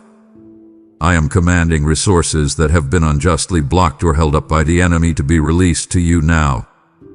I want you to start expecting creative miracles. I want you to bring me the little you have, the 5 loaves and 2 fish of your finances, your time, your energy, and watch me multiply it into more than enough to feed a multitude. The miracle is not in your hoarding, but in your surrendering of the little you have to me. And never, ever forget who your Father is. I am the God who owns the cattle on 1,000 hills, and the hills themselves. You are my beloved child, a joint heir with Christ. It is not my desire for you to live in the constant, suffocating anxiety of lack. It is my will for you to walk in the confident security of my all-sufficient, abundant, and overflowing supply. My child, I have seen the medical reports. I have read the diagnosis that the enemy has tried to use to write a story of fear and limitation over your life. I have heard the echo of the doctor's words in your mind, words spoken with human wisdom and based on earthly facts. I honor the physicians and the skills I have given them, but you must understand today that their report is not the final report. Their prognosis is not the final verdict. I am Jehovah Rapha, the Lord your healer. I am the great physician, and I have the final say. My report over you is whole. My verdict is healed. My hand is on you right now. I am touching your body in ways that no science can explain, no medicine can replicate. My power, the very same creative force that spoke galaxies into existence, is flowing through you like a current of life. It is moving through your blood, your bones, your tissues, and your organs. This current of life is infinitely more powerful than any disease, stronger than any infirmity, and it is bringing restoration and renewal. This is not a process that can be tracked on a chart or measured in a laboratory. This is a creative miracle from the throne room of heaven, just for you. By my authority, I am commanding your body to come back into divine alignment with my original, perfect design for it. I speak to every cell, commanding it to regenerate and function flawlessly. I speak to your immune system, commanding it to be strong, wise, and effective. I speak to every organ, every nerve, every system, commanding them to operate in the perfect harmony and vitality for which they were created. Sickness and its effects have no legal right to inhabit the temple of my spirit. And know this, my beloved, this healing is not limited to your physical frame. The emotional and mental torment that this affliction has brought, the crushing weight of fear, the suffocating grip of anxiety, the deep sorrow of what has been lost, that is an infirmity, too. And I am healing it completely. The healing I am releasing into your life will be as miraculous for your mind and soul as it is for your body. I am replacing panic with a peace that surpasses all understanding. I am replacing despair with a living hope. This physical healing is a powerful foretaste, a down payment on the perfect, eternal restoration that is yours as my child. I am not just treating your symptoms, I am going deeper. I am pulling out the very root of this infirmity. I am declaring you whole, spirit, soul, and body. My child, I see the landscape of your heart, and I see the barren desert created by a broken relationship. The silence between you and this person is a heavy weight. The distance feels like an impassable chasm. I know how you have replayed the hurtful words, the misunderstandings, the final, painful moments, over and over in your mind. A part of you feels hopeless, believing that the damage is permanent and the rift can never be mended. You look at the situation and you see only impossibility. But I look at it and I see an opportunity for my redemptive power to be put on glorious display. You must understand a fundamental truth. You cannot change another person's heart. You can't argue them into softness or convince them into repentance. Only I can perform that kind of miracle. And I want you to know that I am at work, even now. I am supernaturally softening hearts that have been like stone toward you. Where there had been stubborn, unyielding pride, I am introducing a gentle spirit of humility. Where there has been cold-hearted indifference, I am planting a warm seed of remembrance of the love that once was. You cannot see this work, but it is happening in the unseen realm. In situations that have become tangled with lies, half-truths, and misunderstandings, I am shining the bright, clarifying light of my truth. The things that were done in darkness will be brought into the light, not for condemnation but for confession and healing. I will bring clarity where there has been confusion, and justice where there has been wrong, creating a level and solid ground upon which peace can be rebuilt. The high, thick walls of bitterness and unforgiveness that stand between you, I am demolishing them. My love is a mighty battering ram, and no wall built by human pain or pride can stand against its persistent force. I am pouring out a supernatural grace for forgiveness, both for you to be able to give it freely, and for the other person to be able to receive it. And I will fully equip you for your part in this.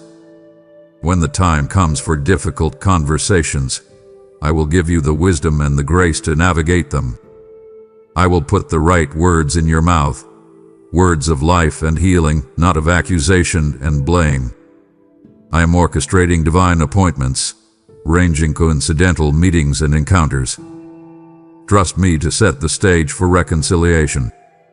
The enemy's greatest strategy is to sow division, but my greatest glory is to restore unity. And that is the work I am committed to doing right now in your life. The delicate work of restoration has begun. I am mending what was shattered. To turn back now would be like walking away from the surgeon's table while your heart is still open. It would grieve me deeply for you to leave with your healing incomplete when perfect wholeness is this close. My beloved child, even as you are standing on the cusp of your miracle, I want you to begin to prepare yourself. You are not preparing for more struggle. You are preparing for the great responsibility that comes after the victory. You must prepare yourself to tell the story of what I am doing for you. This is not a suggestion. It is a vital part of the process. Your testimony will be one of the most powerful weapons I am placing in your hands, and you must learn how to steward it well. When this breakthrough comes, and it will, the world will tempt you to diminish it. Your logical mind will tempt you to explain it away, to find a rational reason for how it happened, to chalk it up to coincidence, good timing, or a lucky break. You must fiercely resist this temptation. Do not downplay the miracle. Do not shrink what I have done to make it fit into the small, comfortable box of human understanding. You must give me all the glory. You must be prepared to stand and declare with boldness and with tears in your eyes, "This was not me. This was not luck. This was my God." Your story is not just for your own encouragement. It is a lifeline of hope that you will throw to someone else who is drowning in the exact same sea of impossibility that you are in right now. Every detail of your struggle, the depth of your pain, the darkness of your despair, and the stunning glory of your deliverance will become the key that unlocks another person's faith. You have no idea how many people will be saved, healed, and set free from bondage simply because you have the courage to share what I have done for you. Your testimony is not private. It is a public proclamation of my goodness. Furthermore, something powerful happens in the spiritual realm and in your own heart every time you testify. It solidifies the miracle in your own spirit. It silences the enemy's future attempts to make you forget or doubt how powerfully I move. When you declare my faithfulness, it reinforces that truth in your own soul and builds a fortress of faith around you that will be impenetrable in future battles. Every time you share your story, my glory is magnified in the earth. It is like holding up a prism to my light. Your story breaks my goodness into a stunning spectrum of colors for everyone to see. It makes me known. It declares my character to a world that is desperate to know if I am real, if I am good, and if I still perform miracles. So prepare your heart. Understand the true narrative. This is not your story of survival. This is not a tale about your own resilience. This is the story of my infinite power to save. The hero of this story is not you, it is I. Your sacred role is to be the joyful, grateful, and bold narrator who points everyone, always, back to me. My child, for so long, the music of your soul has been a sorrowful dirge. I have heard it in the quiet of the night. I have heard the heavy sighs that escape your lips when you think no one is listening. I have heard the silent groans of your spirit that are too deep for words, a constant, low hum of anxiety and pain. This melody of grief has been your companion, and your heart has grown weary of its tune. But I am the divine composer, the one who brings forth melodies from mourning, and I am telling you now that I am changing your soundtrack. I am doing a divine exchange. I'm taking the notes of your sorrow, and I am composing a new psalm of praise. I am taking your lyrics of despair and rewriting them into a triumphant anthem of my goodness. You will feel it begin deep within your spirit, perhaps as a quiet, tentative hum of hope at first, but it will grow in volume and in confidence until it bursts forth from your lips as a shout of pure, unadulterated joy. This new song I am giving you will not be a performance. It will not be something you sing out of religious duty or because you feel you are supposed to. It will be an involuntary, irrepressible, glorious overflow from a heart that has been truly and miraculously rescued. It will be a song of pure worship, born from the depths of your profound gratitude. You will sing of my faithfulness not just because you have read about it, but because you have personally experienced it in a way that has marked you for eternity. The reality of my love will become so tangible to you that praise will be as natural as breathing. This song will carry the authority of your experience, and it will be powerful. And this song will be a beacon. Others, who are still lost in their own darkness, will hear the new melody in your life. They will see the undeniable light in your eyes and the peace that has settled in your soul, and they will be compelled to ask you, what has happened to you? What is the reason for this hope, this joy that you now possess? Your song will create a holy curiosity, opening a door for you to share your story and introduce them to me. You must also understand that this new song is a weapon. In your future battles, and they will come, the enemy will try to tempt you with the memory of your past pain. He will try to play the old, familiar song of fear and doubt. But you will silence him by opening your mouth and singing your new song of deliverance. Praise confuses and defeats the enemy. It shifts the spiritual atmosphere around you. It will be a powerful weapon that simultaneously reminds you of my victory and declares it to all the realms of heaven and hell. So get ready, my beloved. Warm up your voice. The orchestra of heaven is tuning its instruments. Your season of weeping is over. The day of celebration is at hand. Prepare to sing of my faithfulness, for the world is waiting to hear your new song. My child, I need you to lift your eyes and see where you are standing in this very moment. For years, you have been wandering in a spiritual wilderness. It has been a season of waiting, of testing, of learning to depend on me for your daily bread. But look up now. Your season in the desert is coming to an end. You have arrived at the banks of a great, rushing river.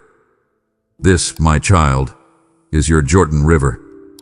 And on the other side of it is everything I have promised you. It is your promised land, a place of abundance, of fulfillment, of peace, and of purpose. I know that the river itself looks terrifying. It represents your greatest and most impossible obstacle. It is the raging current of your debt. It is the deep and turbulent waters of your sickness. It is the overwhelming flood of your relational turmoil. From where you stand, it seems impassable. It is the final barrier that stands between you and your destiny, and in your own strength, you cannot cross it. But you are not in your own strength. I am the God who makes a way where there is no way. Just as I parted the Red Sea to deliver my people from slavery, and just as I commanded the waters of the Jordan to stand up in a heap so their children could enter their inheritance, I am declaring to you now that the waters of your greatest obstacle are about to part before you. I will do what you cannot do. I will command the circumstances that are raging against you to stand still. I will create a path where a path does not exist. And you must notice the detail of my promise. You will not wade through the mud and the mire of a difficult crossing. You will walk through on dry ground. This means that I am not just making a way for you. I am making a clean, miraculous, and undeniable way.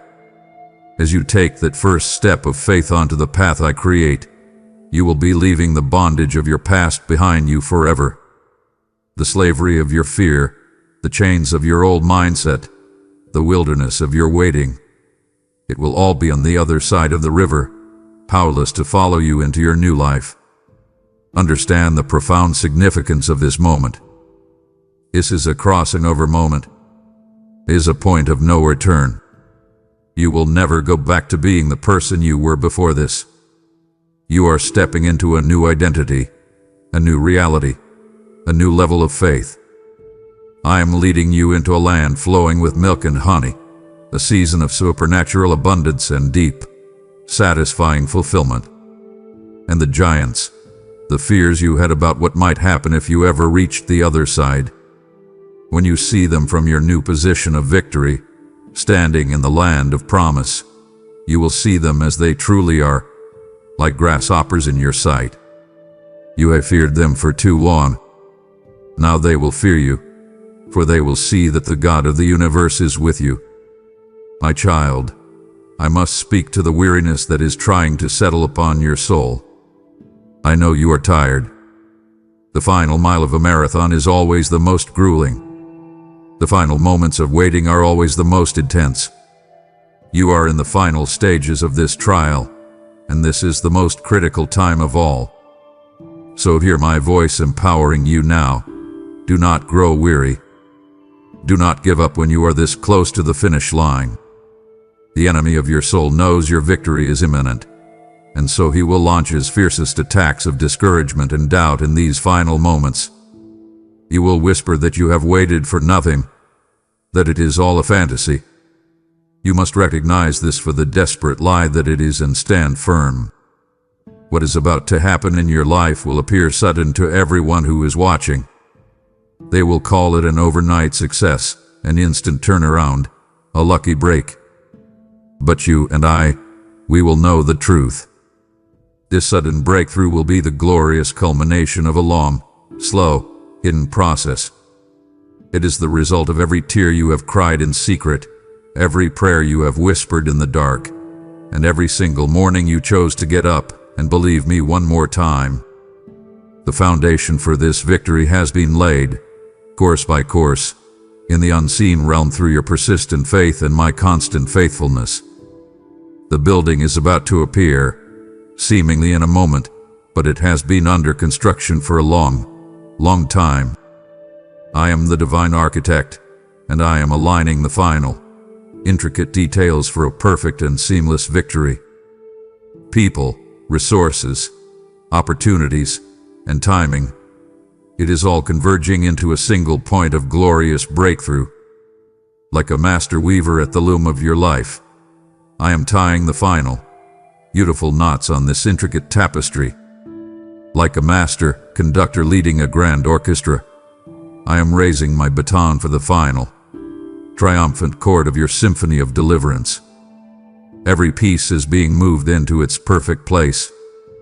Because you are this close, you must be more focused and vigilant than ever before. Do not allow yourself to be distracted in this final hour. Do not let a petty argument, a new bill in the mail, or an old fear pull your gaze away from me. Keep your eyes fixed on me, the author and the perfecter of your faith. This is not the time to look down at the stormy waves. It is the time to lock your gaze with the one who is walking on them toward you. There is an intense quiet that often precedes a great move of my spirit. Do not mistake this stillness for my absence. It is the sacred hush before the dawn. It is the deep, collective breath before the great shout of victory. In this final, intense quiet, you must hold your ground. Your part is almost done. The unveiling is about to begin. My beloved, just as there are principles for enduring a season of trial, there are sacred instructions for living in a season of blessing. You have learned how to survive in the wilderness. Now, you must learn how to thrive in the promised land. A new level of my goodness in your life will require a new level of your wisdom, obedience, and stewardship. So listen carefully, for these are the keys to not only receiving your miracle but sustaining it for generations to come. First and foremost, you must cultivate a heart of profound and constant gratitude. You must never allow a single day to pass where you do not consciously remember what I have done for you. The memory of your deliverance must not fade. It must be the lens through which you view your entire life. Never forget the feeling of your desperation, so that you will never take for granted the reality of your salvation. And flowing from that gratitude, you must be quick to give me all the glory. When people praise you for your success, when they compliment your new life, your first and immediate response must be to redirect all that praise to me. You are the vessel that displays the treasure, but you are not the treasure itself. Make it your life's mission to make me famous through your story. Next, you must understand the purpose of your newfound freedom and provision. It is not for your comfort and accumulation alone. It is a holy resource that I have placed in your hands for the expansion of my kingdom. You must immediately look for those who are still where you used to be, trapped in fear, drowning in lack, bound by sickness. You must use your testimony, your time, and your resources to become their lifeline. You are now a dispenser of the very hope you once so desperately needed. Furthermore, you must make a conscious and determined choice not to return to the old ways of thinking and living. Do not go back to the frantic striving and the gnawing anxiety. You have learned the secret of living in my rest. You must now make that rest your permanent dwelling place. Do not pick up the heavy, exhausting burden of self-reliance ever again. And just as my people of old built stone memorials to remember my mighty acts, I want you to build memorials in your life. Write the story of your deliverance down in detail. Keep a journal of my faithfulness. Create traditions in your family that annually celebrate the day of your breakthrough. Do whatever you must to ensure that you, and your children, and your children's children, never, ever forget the faithfulness of your God. Finally, my child, I have a new command for you. Dream bigger, for you have now seen with your own eyes what your God can do. Your miracle is not a finish line. It is a starting line. It is a launching pad into a life of greater faith and more glorious impact than you ever dared to imagine.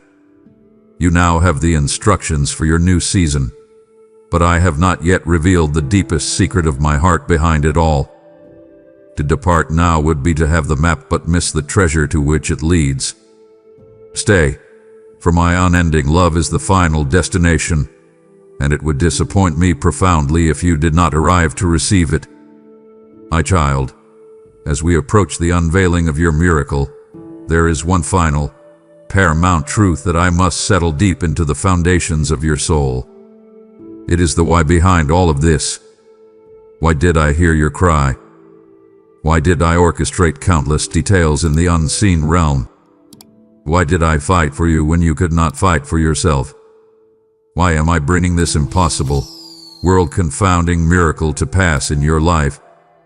The reason is not complex, but it is the most profound and powerful reality in all of the universe. It is all because of my fierce, passionate, unchanging, and unending love for you. Do not ever for a moment underestimate the lengths I will go to for you, my beloved.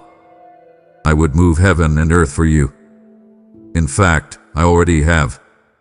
I sent my only Son, the jewel of heaven, from the heights of glory to the dust of this earth, for you. The omnipotent power you are about to witness is not some detached, impersonal cosmic force. It is the very power of love itself, a love so strong it willingly went to a cross, conquered the grave, and disarmed every force of darkness. The power that is working for you is fueled by an infinite affection for you. I want you to see this miracle for what it truly is. It is a love letter. It is a love letter written not with ink on paper, but with supernatural events and divine interventions, inscribed across the very pages of your life.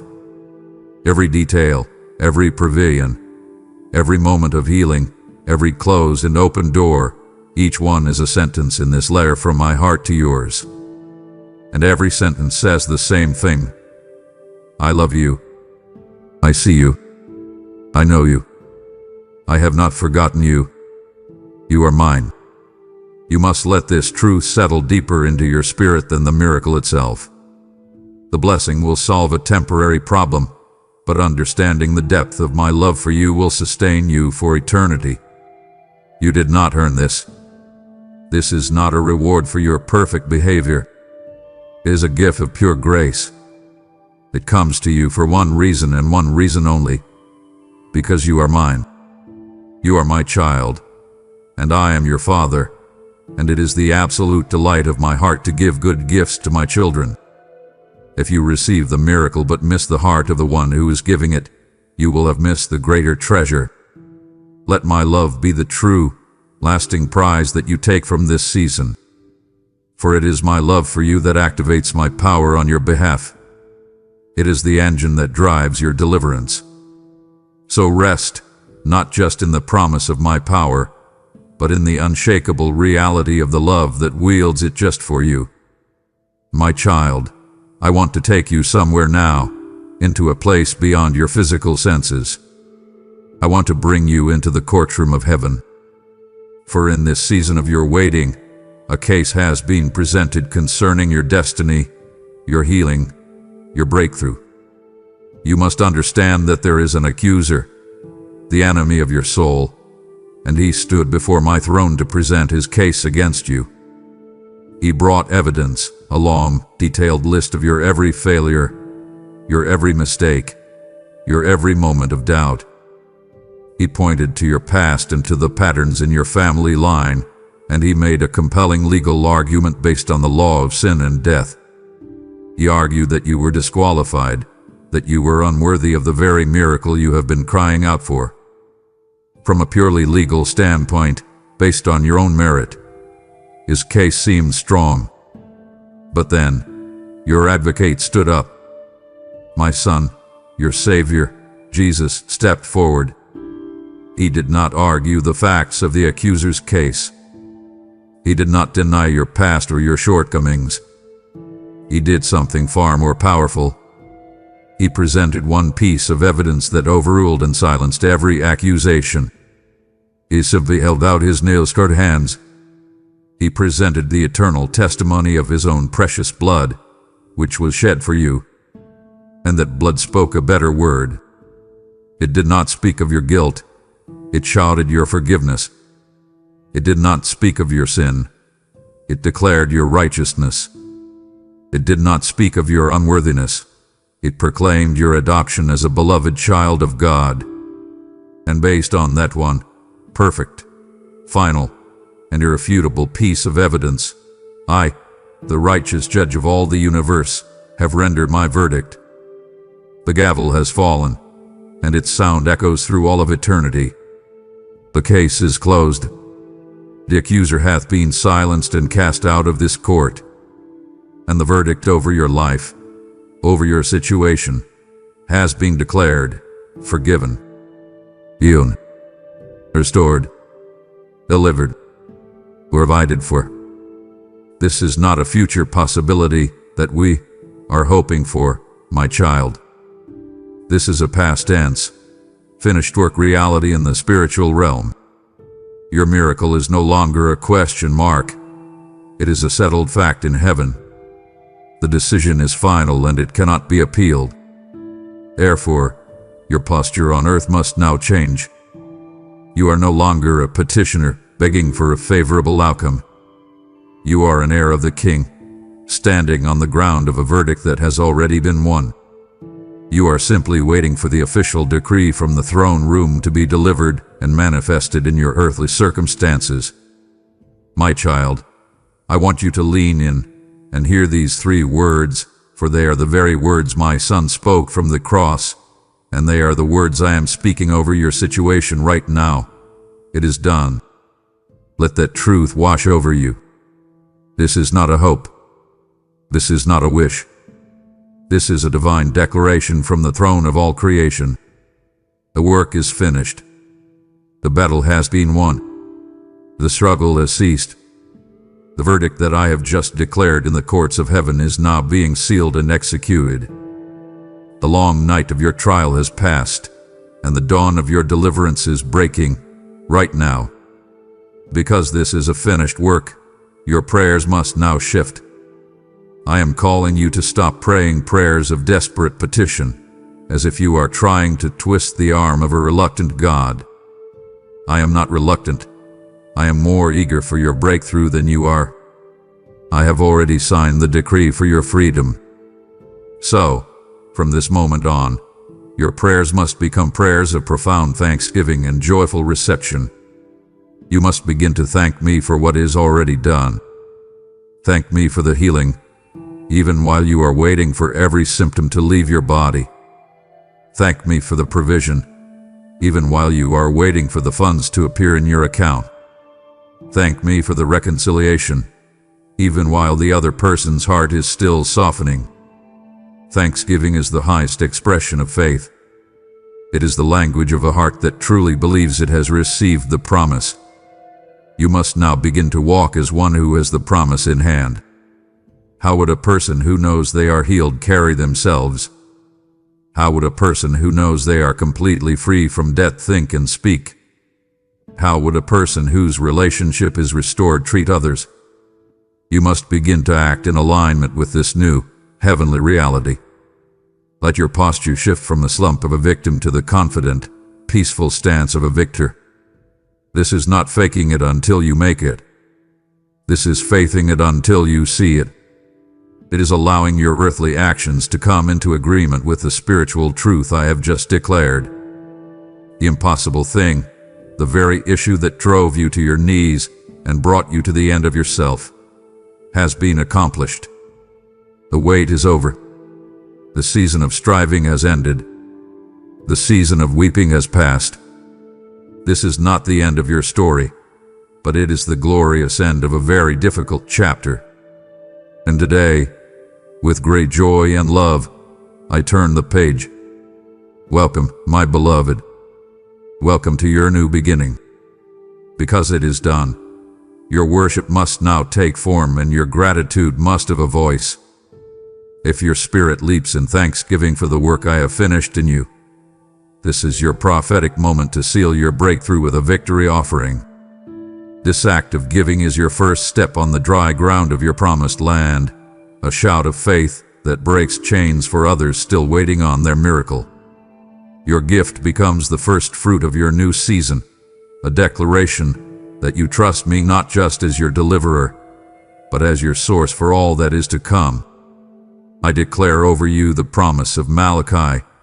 As you bring your offering into my storehouse, I will open the windows of heaven and pour out a blessing you cannot contain. Do not delay this act of worship. Give your victory offering now through Super Thanks membership with a sacred link below, and consecrate your new beginning. My child, before the noise of your world rushes back in, seal this word in your spirit. Let this be your first act of walking in the newness of what I have decreed. Go to the space below and transform it into an altar with your faith. Make your declaration, not as a hopeful plea, but as a powerful proclamation of a finished work. Write with unshakable conviction, I stop everything. The impossible is being done for me now. Let this be more than a comment. Let it be the sound of your chains breaking and the amen to my promise. Amen. If you believe in me, your Heavenly Father, then like this video and leave a heartfelt amen in the comments. If you want to stay closer to me, then subscribe to this channel.